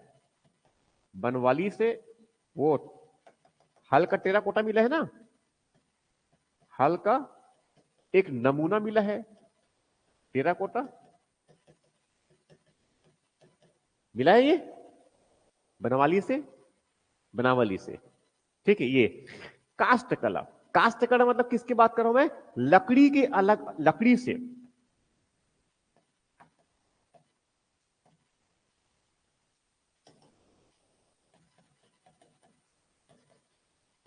विभिन्न उपयोगी वस्तुओं का निर्माण।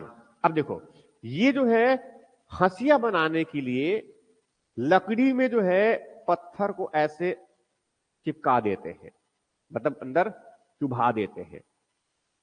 समझा ना ये? तो लकड़ी में जो है किसको चुभा दिए?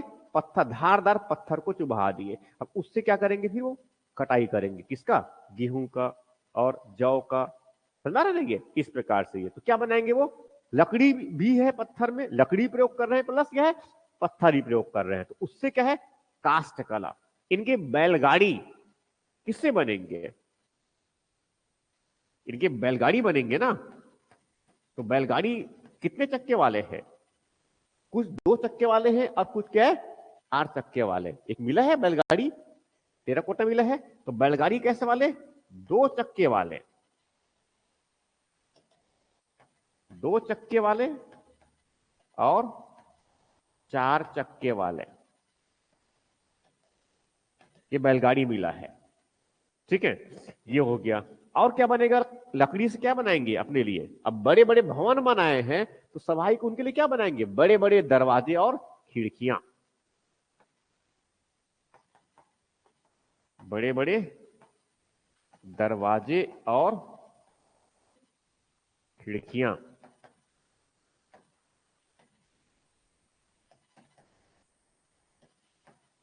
निर्माण। अब इनके हल किससे बनेंगे?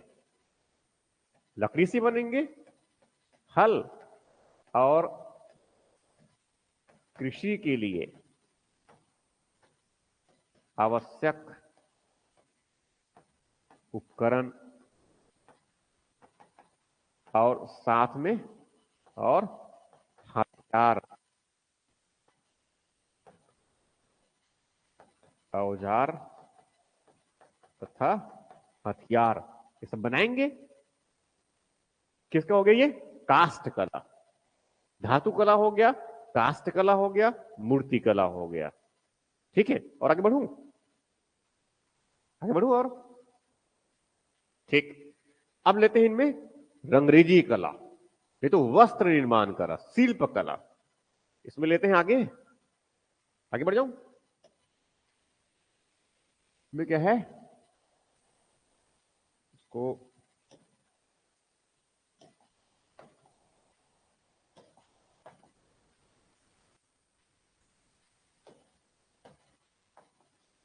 मुझे कला और शिल्प, कला और स्थापत्य ये ले रहे हैं हम ना, कला और स्थापत्य। अब इसमें जो है कौन सा ले रहा हूं मैं?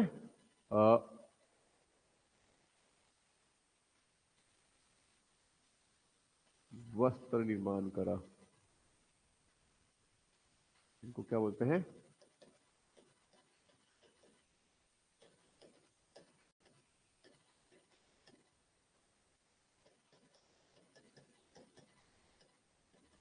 रंगरेजी, रंगरेजी कला। रंगरेजी समझते हैं? देखो, वस्त्र निर्माण का मतलब जो है वस्त्र बनाते हैं। ये किसको उत्पादन करते हैं? कपास का उत्पादन करते हैं।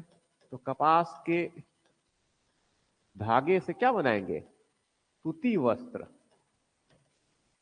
हाँ ठीक है, क्या बनाएंगे? सूती वस्त्र। और क्या बनाएंगे ये? रेशमी वस्त्र। और क्या बनाएंगे? ऊनी वस्त्र। सब बनाना जानते हैं। ठीक है, और बनाने के साथ साथ जो है उसमें क्या करते हैं ये? कताई, वो क्या बोल, कढ़ाई, कढ़ाई समझते हैं ना? ये कढ़ाई कला, कढ़ाई समझते हैं? तो कपड़ों में कढ़ाई करते हैं। वो दाढ़ी वाले जो है पुरोहित का साल ओढ़ा वो मिला है कढ़ाई कला, मतलब कपड़ों में बुनाई कार्य, बुनाई, कढ़ाई बुनाई बोलते हैं ना उनको। कपड़ों में, कपड़ों को सजावटे, कपड़ों में, कपड़ों को सजाने के लिए उसमें क्या करते हैं? कढ़ाई और बुनाई, ये है। ठीक है, ये हो गया। अब रंगरेजी, रंगरेजी मतलब क्या है? कपड़ों को अलग अलग रंगों से रंगते हैं, इनके साक्ष्य प्राप्त हुआ है। मतलब रंगरेजी कला भी ठीक ठाक मात्रा में जानते हैं। अच्छा, उधर सोने का वो बनाते थे आभूषण, वो भूल गए लिखना हम लोग। वो स्वर्णाकार भी यहां पर है, सोने है, चांदी है, वो भी ठीक है, वो ठीक है। आगे ले रहा हूं मैं ये क्या है? कटाई कला हो गया, कटाई, कढ़ाई, ये क्या है? कढ़ाई कला हो गया ये। ठीक है, मूर्ति कला हो गया, रंगरेजी भी हो गया। अब उसमें जो है चित्र, संगीत और नृत्य कला, एक साथ ले लूं? आगे बढ़ूं? आगे बढ़ जाऊं? ठीक है, इसमें जो है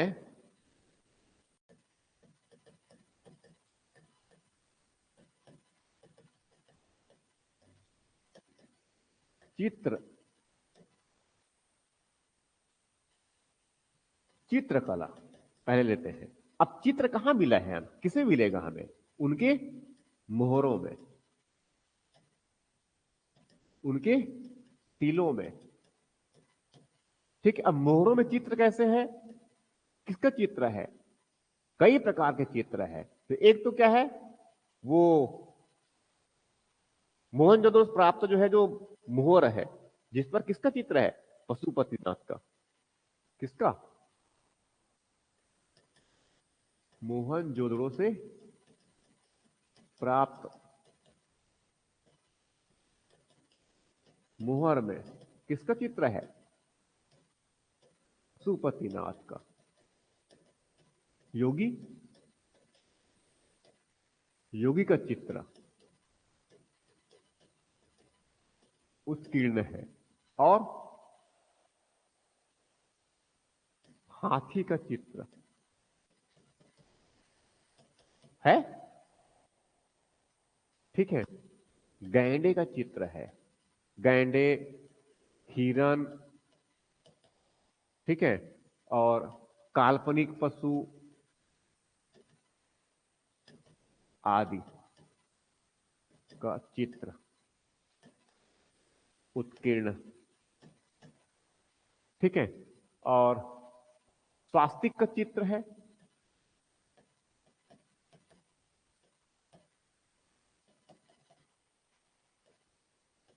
आदि, ठीक है। चित्रकला। अब चित्रकला के साथ साथ में और क्या है इसमें,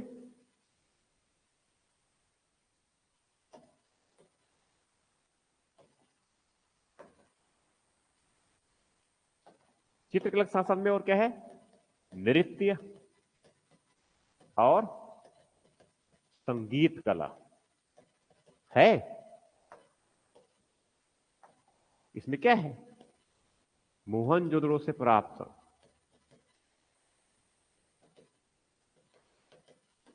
क्या है, कांसे की बनी नर्तकी की मूर्ति। कांसे की बनी क्या है, नर्तकी की मूर्ति है, मिला हुआ एक नर्तकी की मूर्ति है ना, मतलब नृत्य कला है। अब नृत्य करेंगे तो बिना संगीत के कैसे कर सकते हैं, समझ में आप जो कह रहा हूं, ये तो संगीत भी है और साथ में क्या है, नृत्य कला भी है।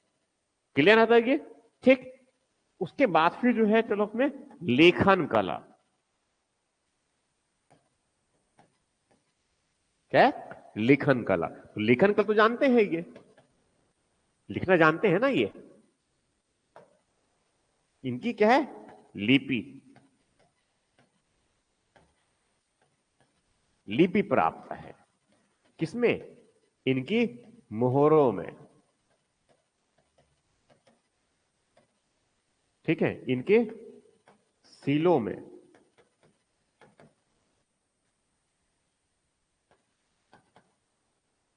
धौलावीरा से प्राप्त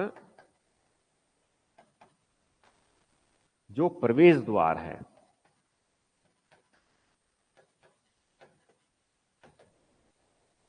प्रवेश द्वार में ये, ठीक है, इनमें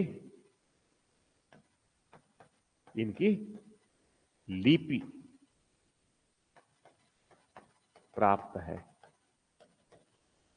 इसका मतलब ये है कि लिखना जानते थे, ये लिखना जानते थे। ये अलग समस्या है कि अभी तक उनको पढ़ा नहीं जा चुका है, ये समझ में आ रहा जो कह रहा हूं मैं, ये ठीक। अब इसके बाद में और भी कई सारी चीजें इसमें है, ये और भी है कि इसमें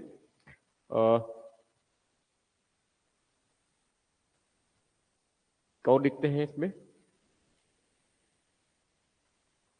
ठीक है, राजगिरी हो गया, क्या बोलते हैं, राजगिरी कला। राजगिरी समझते हैं, राजगिरी कला समझते हैं। राजगिरी मतलब किसकी बात कर रहा हूं मैं, जैसे कि जो है, अब बड़े बड़े भवन बने हुए हैं, बड़े बड़े क्या है, भवन बने हैं। तो जैसे कि जितने भवन बनाए हैं, तो विशाल स्नानागार बनाए हैं, विशाल जो है अन्नागार बनाए हैं, बंदरगाह भी नगर है, तो राजप्रसाद भी है उनका, बड़े बड़े बने हैं ना। तो सभाई की ये सब में किसका प्रयोग किया है, पत्थरों का प्रयोग किया गया है, कुछ तो पत्थर का प्रयोग किया गया है, जैसे कि धौलावीरा में। बाकी सब जगहों पर या तो कच्ची ईंट का प्रयोग किया गया है, या फिर मैक्सिमम किसका प्रयोग किया है, पक्की ईंट का प्रयोग किया गया है। यही है ना बेसिकली ये। तो स्वाभाविक रूप से क्या है कि यहां पर बड़े बड़े संरचनाओं को बनाने के काम कौन करेगा? कोई मिस्त्री करेगा ना। कौन काम करेंगे? मिस्त्री करेगा। उनको बोलते हैं राजगिरी। मिस्त्री काम जो करते हैं ना, ये जोड़ाई और ये सब सबाई और इस सब का क्या बोलते हैं उनको? राजगिरी। बोलते हैं राजगिरी कला।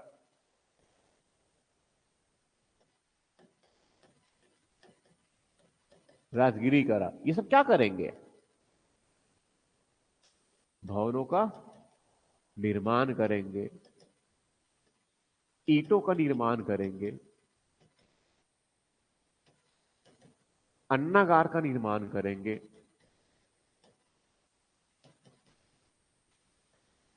और विशाल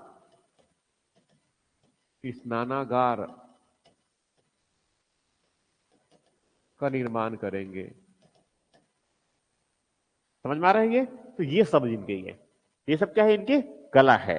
और भी कुछ लिख सकते हैं, ठीक है, जैसे कि इसमें कताई बुनाई तो लिख लिया हूं मैंने। ताम्रपत्र पात्र निर्माण है इनका। अब मितभांड कला क्या है? मितभांड कला। तो मितभांड कैसे? तो मिट्टी के जो है अलग अलग प्रकार के जो है मितभांड बनाते हैं।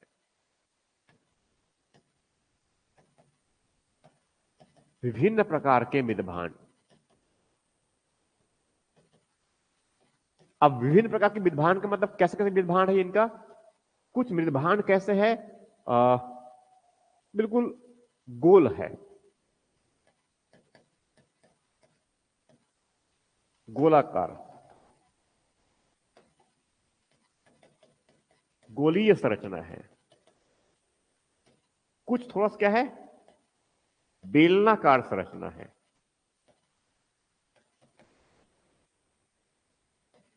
ठीक है। और कुछ कैसे है? पतली टोटी वाले। ठीक है। कुछ बड़ी टोटी वाले। समझ में आ रहा है इसका मतलब? ये मिलते हैं अलग अलग। तो वो सब जो है इस प्रकार के मिलता है। तो क्या है? मितभांड कला। ठीक है।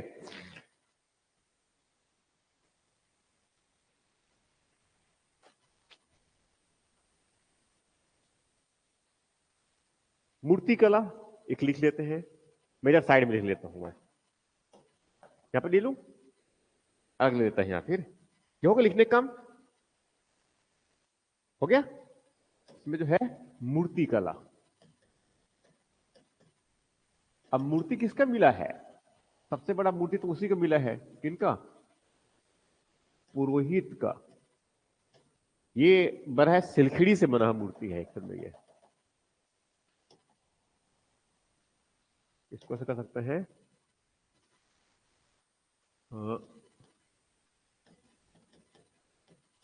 मोहनजोदड़ो से प्राप्त सिलखड़ी। सिलखड़ी समझते हैं? सिलखड़ी समझते हैं? देखो मिट्टी का जो कठोर टुकड़ा होता है ना, जैसे कि हम लोग पहले कलम बनता था, बचपन में कलम लिखते थे, तो वो क्या सिलखड़ी से बनाए जाते थे। ये अब तो वर्तमान में वो सब कलम भी अब यूज नहीं करते हम लोग, मतलब आप लोग बच्चों लोग नहीं करते होंगे। मगर जो पहले कलम बनते थे किससे बनते थे? वो सिलखड़ी से बनाए जाते थे। ये सिलखड़ी मतलब जो है वो मिट्टी है, मगर मिट्टी बहुत बारीक महीन मिट्टी है, मगर बहुत कठोर हो गया है। उससे लिख सकते थे आसानी से। ये समझा रहा ना ये? और उसमें लिखने से पट्टी में स्क्रेच भी नहीं पड़ता था, क्योंकि उसमें कोई रेत या कंकड़ इस प्रकार के टुकड़े, बिल्कुल बारीक टुकड़े उसमें भी नहीं थे। केवल बिल्कुल भुरभुरा, बिल्कुल कठोर हो गया था, कठोर हो गया होता है वो। तो क्या बोलते हैं? क्या बोलते हैं उनको? सिलखेड़ी। तो उससे जो है सजावटी वस्तुएं बना सकते थे ये। उससे जो है कोई मोहरे बना सकते थे ये। किनकी बात कर रहा हूं मैं? मूर्ति कला। तो मूर्ति कला में किसकी बात? मूर्ति बनाने की बात कर रहे हैं। तो उन मूर्ति में से एक मूर्ति बड़ा मात्रा में प्राप्त कहां हुआ है? मोहनजोदड़ो से। किसका? सिलखेड़ी का बना। इनका बना पुरोहित का मूर्ति। पुरोहित का मूर्ति। ठीक है, पुरोहित बताया था मैंने, ये दिखाया भी था वो। ठीक, एक मूर्ति ये हो गया। और वैसी और मूर्ति क्या है, एक तो क्या है, कांसे की मूर्ति है, कांसे की मूर्ति है ना, कौन सा वाला मूर्ति है, मोहनजोदड़ो से प्राप्त, मोहनजोदड़ो से प्राप्त क्या है, नर्तकी, नर्तकी की मूर्ति प्राप्त है। ठीक है, ऐसे और अन्य, अन्य कर देता हूं इनको मैं, अन्य टेराकोटा भी है। अब उसमें तो जो है कई प्रकार के मिले हैं, बैल मिला हुआ है, घोड़ा मिला है, और बैल है, घोड़ा है, गैंडे मिले हैं, और वो बैल हो गया, गैंडे हो गया, है? किसका, हाँ, एक महिला की मूर्ति मिली हुई है। ठीक है, आदि कर देता हूं मैं, ठीक है, समझ में आ रहा है ये, ठीक है, और भी कई हो गए इनमें से ये।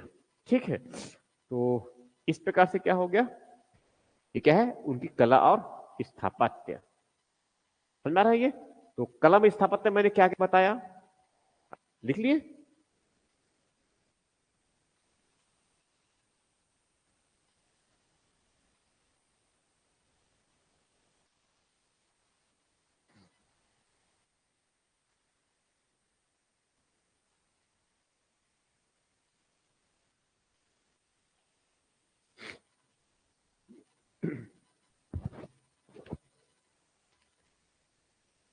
हो गया,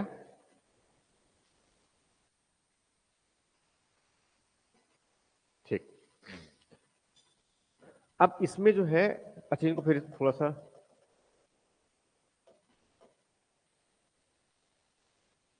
ठीक है, मैं आगे बढ़ जा रहा हूं मैं। अब लास्ट टॉपिक है इसमें, इसका लास्ट हिस्सा है सिंधु घाटी सभ्यता का पतन।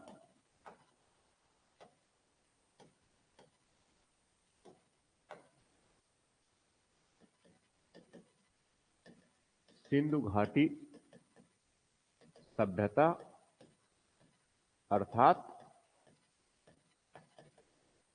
हड़प्पा सभ्यता का पतन, ठीक, ये है। अब इसके बारे में जो है कई अलग अलग प्रकार के विचार है, इसके बारे में कई अलग अलग प्रकार के विचार है। पहले तो इसमें जो है इतिहासकारों में, इतिहासकारों में आम सहमति का अभाव है, पहली बात तो ये है। अब थोड़ा समझ लो पहले ये, ठीक है, क्योंकि एग्जैक्टली जो है हमें ना तो कोई साहित्य प्राप्त हुआ है और ना ही उनकी लिपि को अभी तक कोई पढ़ा गया है।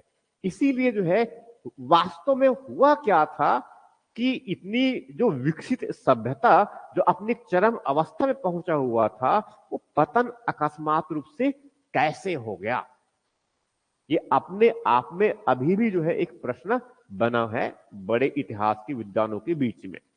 ठीक है, आज तक इनका हमें कोई माकूल जवाब नहीं मिल पाया है। समझ में आ रहा जो कह रहा हूं मैं ये, ठीक है। मगर इस पर जो है अलग अलग इतिहासकारों ने, जो पुरातत्वशास्त्री है उन लोगों ने, और आज जो वर्तमान में जो नई तकनीक जो है उनका प्रयोग करके अलग अलग विचार रखे हैं कि एग्जैक्टली जो है ये 4,500 5,000 साल पुराना जो सभ्यता हुआ करता था, ये सभ्यता जो है कैसे जो है समाप्त हो गए। हाँ, हालांकि इस सभ्यता की निरंतरता वर्तमान में भी है, इस सभ्यता की निरंतरता वर्तमान में भी है।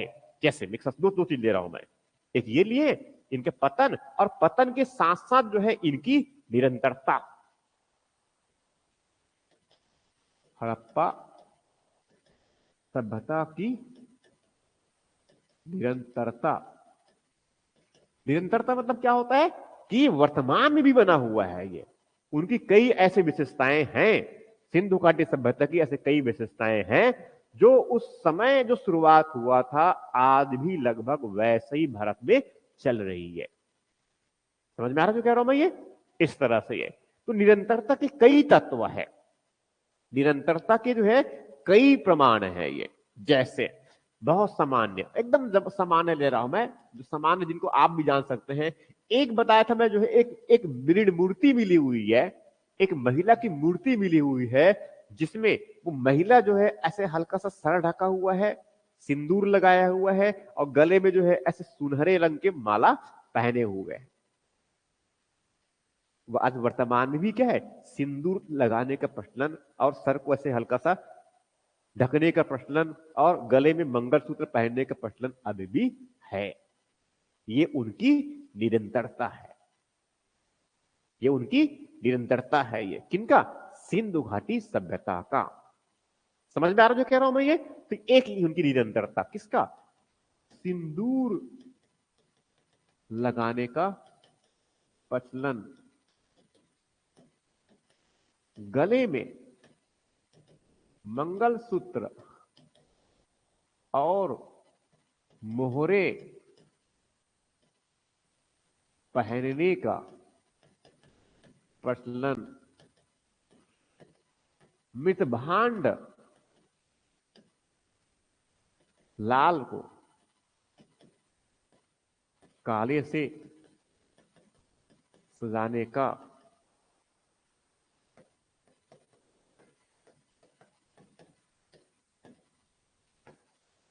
आभूषण का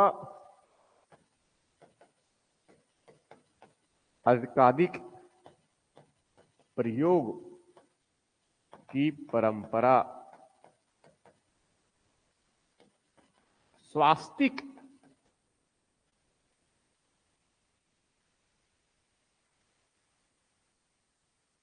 एक पवित्र चिन्ह। स्वास्तिक क्या है? एक पवित्र चिन्ह है। वो सांड बैल की परंपरा। और लिखूं? ठीक है। योग, यहां पर मैं जगह नहीं, इधर लिख देता हूं मैं। योग का प्रचलन, इसको आप लोग लास्ट में लिख लेंगे। ठीक है। और भी कई है इसमें, चलो मैं आदि कर देता हूं यहां पर। अब ये उनकी निरंतरता है। ये जो है सिंधु घाटी सभ्यता की उनकी निरंतरता की, पतन होने के बाद भी अभी वर्तमान में भी जो है ये सब विशेषताएं जो सिंधु घाटी सभ्यता में हुआ करते थे आज भी है। आज भी हम नाग की पूजा करते हैं, आज भी हम पीपल की पूजा करते हैं, आज भी हम जो है जल पूजा करते हैं, आज भी हम अग्नि पूजा करते हैं। समझ में आ रहा है? ये आज भी जो है हम पशुपति लिंग पूजा आज भी करते हैं, आज भी हम जो पृथ्वी देवी की पूजा करते हैं। ठीक है। ये सब इनमें से, तो इस प्रकार से क्या है, ये वर्तमान में उनकी निरंतरता है। वर्तमान में जो है भारत सरकार क्या कर रहे हैं, प्रधानमंत्री आवास योजना के अंतर्गत जो है बड़ा साफ सुथरा घर बनवाने का प्रयास कर रहे हैं। स्वच्छता वर्तमान में भी जो है भारत के लोगों को पसंद है। ये अलग बात है कि अब हम बहुत सारे गंदे भी है। ठीक है। इस प्रकार से हम अभी भी शांति प्रिय है और हड़प्पा काल में भी हम शांति प्रिय थे। हम जो है पहले से जाकर किसी को लड़ने झगड़ने पर विश्वास नहीं करते हैं। साथ में वर्तमान में भारत सरकार, ये भारत प्रधानमंत्री जो है यूक्रेन में जाकर कहते हैं कि भाई अब लड़ाई वड़ी छोड़ दो, अब एक साथ मिलकर के बैठ करके बात करो और अपना झगड़ा निपटाओ। ये बातें हैं। तो हम क्या है, शांति प्रिय है, ऐसे लोग हैं। ठीक है। हम भगवान बुद्ध के जो है देश के निवासी है, ये भी है। ये अलग बात है कि यहाँ पर जो है पितृहंता अजात शत्रु भी हुआ करता था, जो राजा बनने के लिए अपने पिता की हत्या भी कर दिया और उसके बाद उसका पुत्र उदयन ने भी उनका हत्या कर दिया। हम उस देश की भी निवासी है। तो सिंधु घाटी सभ्यता की ये सब उनकी वो सब क्या है, उनकी निरंतरता के तत्व है, ऐसे भी बता देना है, क्योंकि मुख्य परीक्षा में ऐसे प्रश्न पूछे जाते हैं ये। ठीक, मगर पतन के बारे में जैसे बता रहा था मैं कि इतना जो ये जो विकसित सभ्यता जो हुआ करता था वो कैसे अकस्मात, कुछ लोग मानते हैं कि अकस्मात रूप से जैसा इनका उदय हुआ था वैसे अकस्मात रूप से इनका पतन हो गया। कुछ लोगों का ऐसा मानना है, मतलब इनका उदय जैसे क्या है, जैसे उदय अकस्मात हुआ था वैसे ही इसका पतन अकस्मात हो गया, ऐसा कुछ लोगों का मानना था, ऐसा कुछ लोगों को मानना था। मगर क्या कोई भी सभ्यता जो है उनका अकस्मात उदय होगा? नहीं। कोई भी नगर जो है क्या अकस्मात रूप से जो है समाप्त हो जाएंगे? कोई कारण हो सकता है, प्राकृतिक आपदा आ गया, वो अलग बात है, या फिर जो है कोई चंगेज खां जैसे जो कुछ क्रूर व्यक्ति जो है अगर आक्रमण कर दिया तो हो सकता है पूरा नगर के नगर का सफाया कर दे, करते थे ऐसे ना वो, ठीक है, इस तरह से ये। मगर ये तब हो सकता है तब जब इससे क्रूर व्यक्ति, या फिर भूकंप आ गया, या फिर ज्वालामुखी आ गया, फिर बाढ़ आ गया, या फिर जमीन पलट गया, यही होता है ये। या फिर बड़ा पहाड़ी है, पूरी पहाड़ी जो है वहां से उखड़ करके जो है नीचे बड़ा नगर में आके गिर गया, पूरे अचानक से क्या है नीचे दब गए। बच्चे खेल रहे थे और गप्पी खेल रहे थे, और गप्पी के साथ भी, समझ में आ रहा जो कह रहा हूं ये, ठीक, इस तरह से ये। तो एग्जैक्टली जो है हम ये अनुमान लगाना या फिर एग्जैक्टली ये कहना कि ये जो सभ्यता जो है अकस्मात रूप से उदय हो गया, ऐसा हमने नहीं पढ़ा है। हमने अब समझ लिया है कि सभ्यता जो है लंबी क्रमिक रूप से दीर्घकालिक प्रक्रिया का परिणाम है। इनका उदय ऐसे हुआ था। इनका उदय कैसे हुआ था? वो नवपाषाणिक बस्ती हुआ करते थे और वहां 3000 साल तक छोटी बस्ती, थोड़ा बड़ा बस्ती, थोड़ा कस्बा, बड़ा कस्बा, कुछ नदी के किनारे व्यापार वाणिज्य करना शुरू किया और धीरे धीरे क्या बनाया अपना, 3000 सालों में छोटा बस्ती जो हुआ करता था उस 3000 साल में क्या बना, नगर बना। एक नगर को बनने में कितना समय लगा था? 3000 साल लगे थे करीब। तो स्वाभाविक है क्या वो नगर आसानी से पतन हो जाएगा? नहीं। ऐसी पतन जो है कैसे हुआ है? लंबी दीर्घकालिक प्रक्रिया के अंतर्गत हुआ है। जिस प्रकार से इनका जो उदय जो हुआ था लंबी दीर्घकालिक प्रक्रिया का परिणाम था, वैसे ही इनका पतन लंबी दीर्घकालिक प्रक्रिया में हुआ। मगर जो पतन हुआ एग्जैक्टली वहां जो है पूरी सिंधु घाटी सभ्यता का पतन नहीं, बल्कि केवल नगरीय तत्वों का पतन हुआ था। किसका पतन हुआ? नगरी तत्व, जो नगरीकरण हुआ था उस नगर का पतन हुआ। नगरीकरण की एक उत्तम अवस्था, एक चरम अवस्था पहुंचने के बाद उस पर्टिकुलर उत्तर पश्चिमी क्षेत्र की, इस उत्तर पश्चिमी क्षेत्र की, उत्तर पश्चिमी क्षेत्र की जलवायु में परिवर्तन आना शुरू हो गया। जलवायु परिवर्तन आना शुरू हुआ, इसके मतलब क्या हुआ कि अब ये क्षेत्र पहले से तो थोड़ा सा कम वर्षा वाले थे ही यहां पर, मगर अब धीरे धीरे इस क्षेत्र में वर्षा की मात्रा जो है और कम होती चली गई। पहले जो है कृषि के अनुकूल जलवायु हुआ करता था, ठीक है, तो पहले ठीक मात्रा में उत्पादन होता था, अतिरिक्त उत्पादन होता था, जिनके बेसिस पर व्यापार और वाणिज्य उनकी टिकी हुई थी। मगर अब अतिरेक जो एक्स्ट्रा उत्पादन होता था अनाजों का, वो अनाज का उत्पादन धीरे धीरे क्या है, कम हो गया। क्यों? क्योंकि अब अनुकूल जलवायु कृषि के लिए नहीं है, उत्पादन कम हुआ। तो स्वाभाविक है अब किसान क्या अनाज बेचेंगे अपने? नहीं, अपने लिए पहले रखेंगे। तो नगरों में क्या है, अब धीरे धीरे जो है उनके व्यापार और वाणिज्य की मात्रा क्या हो गया, कम होना शुरू हुआ। तो स्वाभाविक है हम लोग क्या हो जाएंगे, नगर में रहेंगे तो खाएंगे पिएंगे नहीं, क्या है बेरोजगार तो ऐसे भी हो गए हैं, खाने पीने की भी लाले पड़ जाएंगे, तो कहां जाएंगे, गांव तरफ जाएंगे ढूंढते ढूंढते कि हम भी खेती बाड़ी कुछ ना कुछ कर ही ले। तो नगर से लोग किस तरफ पलायन करेंगे? गांव की तरफ। तो नगर धीरे धीरे क्या हो जाएगा? उजड़ जाएगा। नगर क्या है? उजड़ जाएगा। तो जिस प्रकार से नगरों का उत्थान हुआ था, नगरों का उदय, उनका उत्थान हुआ था, वैसी नगर धीरे धीरे क्या बन जाएंगे? बस्ती बन जाएंगे। इसीलिए जो है सिंधु घाटी सभ्यता के बाद जो वैदिक लोगों को जो आए या फिर वैदिक जो लोग थे वो कैसे? ग्रामीण बस्ती वाले हैं, पशुपालन करते हैं, यहां तक खेती बाड़ी को थोड़ा सा कम कर दिए हैं। समझ में आ रहा जो कह रहा हूं भैया? इस प्रकार से तो एग्जैक्टली अगर कहा जाए ये सिंधु घाटी सभ्यता के पतन, तो पतन का मतलब एग्जैक्टली क्या है? ये लंबी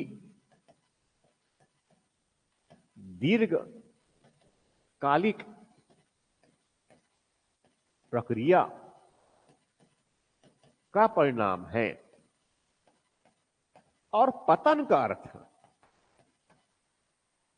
पतन का अर्थ मतलब क्या है? नगरीय तत्वों का पतन।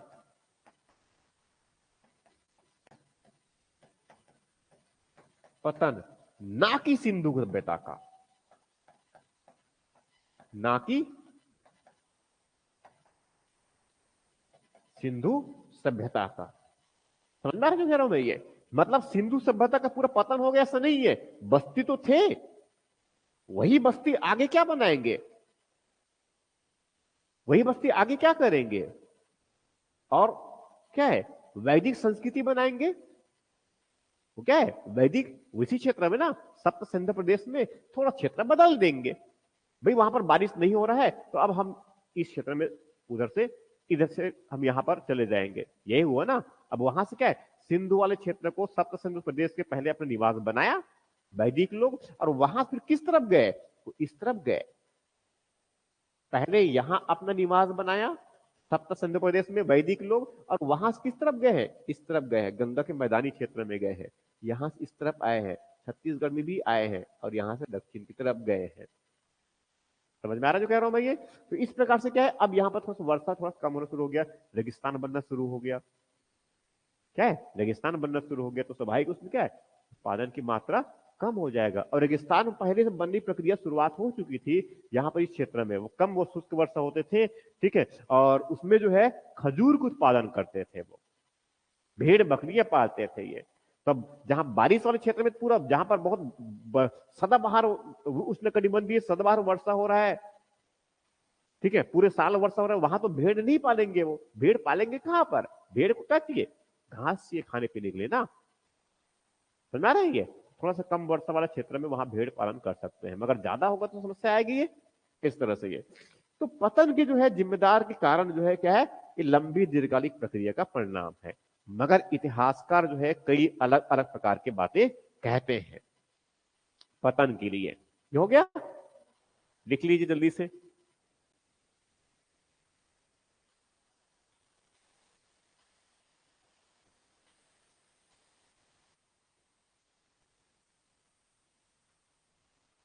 ठीक है,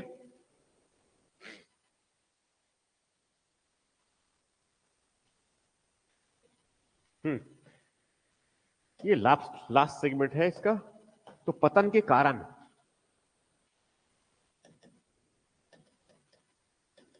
सिंधु सभ्यता के पतन के कारण, ठीक है। अब इसमें अलग अलग इतिहासकारों ने अलग अलग बातें कही है। एक जॉन मार्शल नाम का बड़ा इतिहासकार है, बड़ा महत्वपूर्ण व्यक्ति है।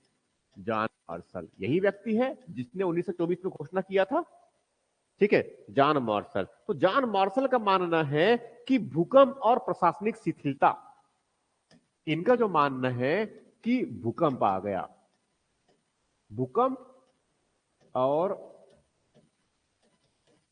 प्रशासनिक शिथिलता,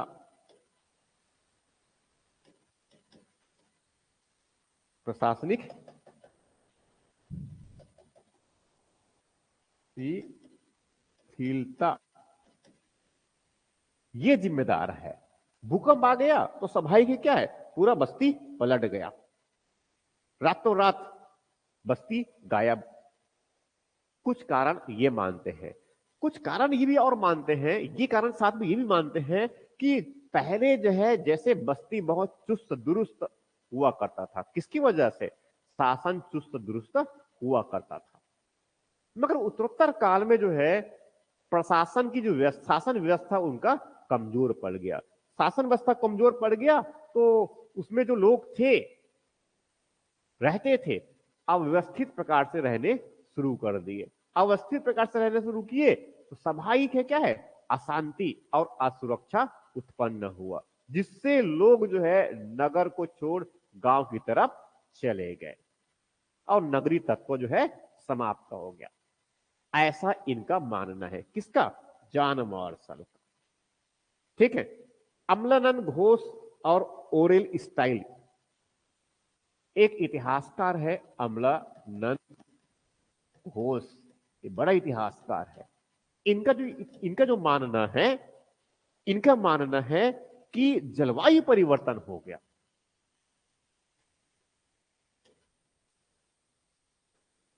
क्या है? जलवायु परिवर्तन हो गया। होता है स्वाभाविक ऐसा ये।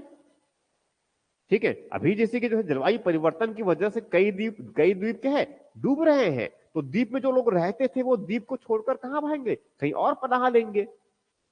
अब जलवायु परिवर्तन तो हो रहे हैं, हम जानते हैं, ये तापमान में बढ़ोतरी हो रहा है, हम ये भी जानते हैं। और तापमान में बढ़ोतरी की वजह से जो है कई जो कृषि है, कृषि के जो बीज है अब वो उत्पादक नहीं रह गए हैं। समझ में आ रहा है ना ये? कभी बहुत तेज बारिश हो जा रहा है तो कहीं पर बहुत सूखे पड़ जा रहे हैं। बारिश का हो सकता है, ठीक है, मगर कभी कभी जो है परिस्थिति इस प्रकार की बन जा रही है कि अचानक से जो है पूरे साल भर में जितनी बारिश होती है एक ही घंटे में बारिश हो गया, तो क्या है, बाढ़ की स्थिति उत्पन्न हो गया। तो जलवायु जो है, इस उत्तर पश्चिमी क्षेत्र की जलवायु जो है अब क्या है, बदल रही है। इसीलिए जो है अब यहां पर जो उत्पादन पहले सरप्लस प्रोडक्शन जो हुआ करता था अब वैसा नहीं रहा। अब उत्पादन अपने लिए ही करना मुश्किल हो गया है, जिसकी वजह से लोग उस क्षेत्र को छोड़कर, उत्तर पश्चिमी क्षेत्र को छोड़कर, जहां पर चूंकि अब वर्षा की मात्रा कम, इसीलिए हो सकता है अब ये क्षेत्र, इस क्षेत्र को छोड़कर कुछ उधर भी चले गए होंगे और कुछ या तो इधर चले गए, क्योंकि यहां पर क्या होगा, वर्षा की मात्रा इस तरफ थोड़ी अधिक है। राइट? कुछ इस तरफ क्या है, अधिक है, तो गंगा की तरफ वहां चले गए रहे होंगे। ठीक, एक ये हुआ। उसके बाद फिर जो है एक और जो है फेयर सर्विस नाम का एक इतिहासकार है, एक और लेता हूं मैं, फेयर सर्विस, फेयर सर्विस। ठीक है, ये इतिहासकार है। इनका मानना है कि ये जो नगर, बड़े बड़े जो नगर बनाए गए तो उसके लिए बड़ी मात्रा में एक तो लकड़ियों को काटा गया होगा, पेड़ों की कटाई किया होगा। ठीक है, और उसके बाद भी इस नगर में जो लोग रहते हैं बड़े विलासतापूर्ण तरीके से रहते हैं। सबके लिए जो है निजी अलग अलग कुआं चाहिए, यही व्यवस्था है ना ये। तो इतनी बड़ी मात्रा में जब पूरे उपयोग संसाधनों का, इतना बड़ी मात्रा में जब अवसंरचनाओं का निर्माण करेंगे तो बड़ी मात्रा में संसाधनों का दोहन करना पड़ेगा। जैसे वर्तमान में जो है ज्यादा ऊर्जा चाहिए हमें, तो क्या कर रहे हैं, कोयला बड़ी मात्रा में निकालते जा रहे हैं जमीन से, लोहा बड़ी मात्रा में निकालते जा रहे हैं जमीन से। स्वाभाविक कुछ दिन में क्या है, लोहा भी खत्म हो जाएगा, कोयला भी खत्म हो जाएगा, फिर हम किससे जलाएंगे, खुद ही जलेंगे। यही स्थिति आ जाएगी ना। कहने का मतलब यह है कि ये प्राकृतिक संसाधन जो है हजारों, कई लाखों सालों बनते हैं, मगर इनको हम जो है तेजी से निकालते जा रहे हैं। एक दिन समस्या आएगी तब ये जब पूरा समाप्त हो जाएगा। यही है ना।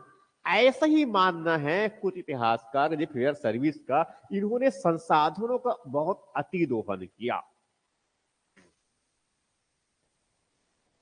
संसाधनों का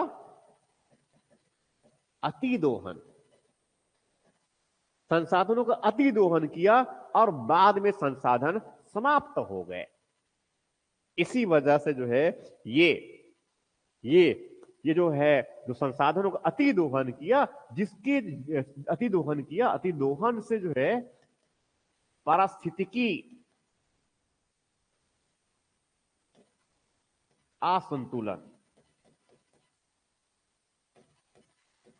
पारिस्थितिकी असंतुलन, असंतुलन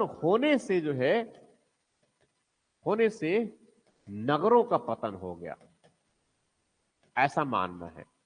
किनका? फेयर सर्विस का। कहते हैं संसाधनों का बहुत अधिक मात्रा में दोहन किया गया, और अधिक मात्रा में दोहन जब किया तब उससे जो है पूरी इकोलॉजिकल अनबैलेंस हो गया। इकोलॉजिकल अनबैलेंस होने की वजह से उस पर्टिकुलर क्षेत्र में जीवन को बनाए रखना मुश्किल हो गया। नगरों से लोग छोड़कर कहां, दूर दराज क्षेत्र में चले गए, और इस प्रकार से जो नगरीय तत्व है उनका समापन हो गया। कुछ लोग ऐसा भी मानते हैं। कुछ लोग मानते हैं जैसे कि यू आर कैनेडी,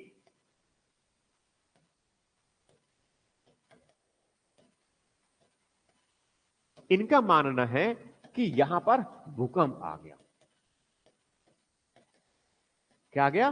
भूकंप आ गया। ठीक है, इनका मानना है कि यहां पर क्या है, भूकंप आ गया। भूकंप नहीं, ये महामारी को बोलते हैं, सॉरी,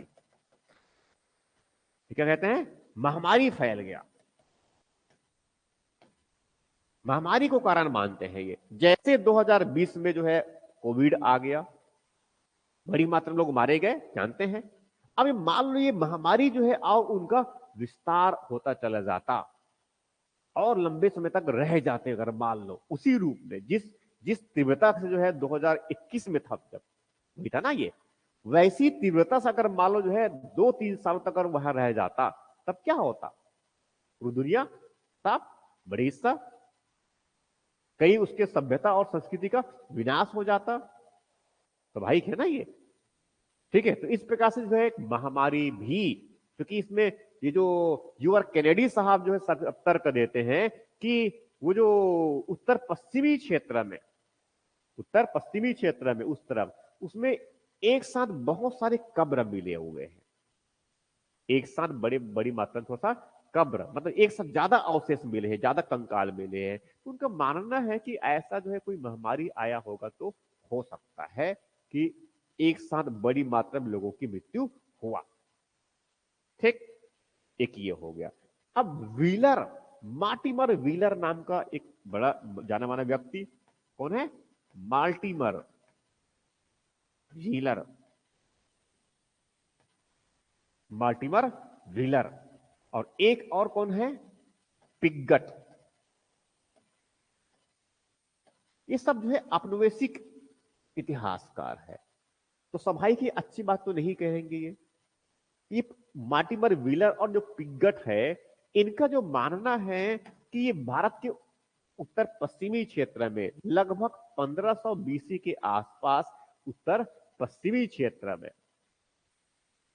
1500 बीसी के आसपास उत्तर पश्चिमी क्षेत्र में कुछ ऐसे वर्ग का जो है आगमन हुआ, एक ऐसे समुदाय का आगमन हुआ जो बड़ी मात्रा में घोड़े का प्रयोग करते हैं, बड़ी मात्रा में घोड़े का प्रयोग करते हैं, रथों का प्रयोग करते हैं, कवच और कुंडल और तलवार तीर धनुष चलाते हैं, योद्धा वर्ग है। समझ रहे हैं ये? इन्होंने जो है उस उत्तर पश्चिमी क्षेत्र में जो सिंधु घाटी सभ्यता जो लोग रहते थे उन पर आक्रमण किया, उन पर आक्रमण किया, और आक्रमण करके जो है उनके जो नगर थे उनको नष्ट कर दिया। उन लोगों के जो देवता थे वो जो है उनके नगर को नष्ट कर दिए। समझ में आ रहा है ये? अब उनके देवता ने उसके नगर को, उनके पूर को नष्ट कर दिए। इसीलिए जो है उन आक्रमणकर्ताओं के जो है देवता को पुरेंदर भी कहते हैं। वो ऐसे लोग जो है उत्तर पश्चिमी क्षेत्र में आक्रमण किए, और ये जो हड़प्पा वासी जो है, ये तो जो है कोई युद्ध के लिए तैयार, अपना कोई औजार हथियार तो प्रयोग किए ही नहीं थे, वैसे ये शांतिप्रिय लोग थे। इसीलिए जब आक्रमण किया गया अकस्मात रूप से, इनका किसका मानना है? ये व्हीलर का मानना है। ऐसा मैं कह रहा हूं ऐसा नहीं है, तो समझ चुके वास्तविकता क्या है। ठीक है, तो मार्टिमर व्हीलर का मानना है कि उत्तर पश्चिमी क्षेत्र में लगभग 1500 बीसी के आसपास आर्यों का आक्रमण हुआ। किसका आक्रमण? आर्यों का आक्रमण हुआ, और आर्यों के आक्रमण की वजह से जो है ये सिंधु घाटी सभ्यता जो है इनका पतन हो गया। राइट, समझ में आ रहा है जो कह रहा हूं मैं? ये किसका मानना है? मार्टिमर व्हीलर का और पिग्गट महोदय का। ठीक है, मगर हम वास्तविकता समझ चुके हैं कि ऐसा कुछ भी नहीं हुआ था। ठीक है, एक और है एस आर राव, इसको भी लिख लेता हूं मैं, एस आर राव। इनका मानना है कि यहां पर बाढ़ आ गया। बाढ़ किसमें? सिंधु नदी में। उस बाढ़ की वजह से बहुत बड़ा जो है, जितने बड़े नगर हुआ करते थे, तो नदी के किनारे हुआ करते थे ना, वो सब के सब उसमें तबाह हो गए। तो बाढ़ को जो है सिंधु घाटी सभ्यता के पतन का एक कारण मानते हैं। ठीक, मगर हम वास्तविकता समझ चुके हैं कि सिंधु घाटी की सभ्यता जो है उनका पतन किसी एक वजह से नहीं, वो एक लंबी दीर्घकालिक प्रक्रिया में जिस प्रकार से उनका उदय और उत्थान हुआ था, वैसे ही इनका पतन लंबी दीर्घकालिक प्रक्रिया के अंतर्गत हुआ। और पतन का मतलब उसमें नगरीय तत्वों का पतन था, बल्कि ग्रामीण बस्तियां लगभग वैसे की वैसी बने रहे, और वैसी की निरंतरता आगे जो है ताम्र पाषाणिक बस्तियों में और महापाषाणिक बस्तियों में और वैदिक बस्तियों में। समझा रहे हो कह रहा हूं मैं? ये ताम्र पाषाणिक बस्तियों में और महापाषाणिक बस्तियों में और वैदिक बस्तियों में। ग्रामीण बस्ती है ना, तो ठीक है, ऐसा हुआ। पहले ग्रामीण बस्ती थे, फिर नगर बना, मगर नगर पतन हो गया, फिर क्या बन गए? ग्रामीण बस्ती। तो ग्रामीण बस्ती जो है वो सिंधु सभ्यता की निरंतरता है। ठीक है, इस प्रकार से। हालांकि इस पर अलग अलग इतिहासकारों ने ये सब अलग अलग मत दे रखे हैं। इनमें से कोई भी एक जो है कारक, एक ही कारक जो है पतन के लिए जिम्मेदार नहीं है। हाँ, हो सकता है भूकंप ने पतन की में कुछ भूमिका अपना निर्वहन किया हो, जलवायु परिवर्तन भी थोड़ा उसमें अपना कंट्रीब्यूशन किया हो, संसाधनों का अति दोहन भी उसमें कुछ काम किया हो सकता है कि महामारी फैल गया हो, यहां पतन की गतिविधियों को और बढ़ा दिया, हो सकता है कि बाढ़ आ गया, हो सकता है कि बाढ़ आ गया हो। ठीक है, मगर कोई पर्टिकुलरली एक कारक जो है जिम्मेदार नहीं है। राइट, इस तरह से हम समझ लिए सिंधु घाटी सभ्यता या फिर हड़प्पा सभ्यता, जिनकी जीवन शैली को क्या बोलते हैं? उनकी संस्कृति।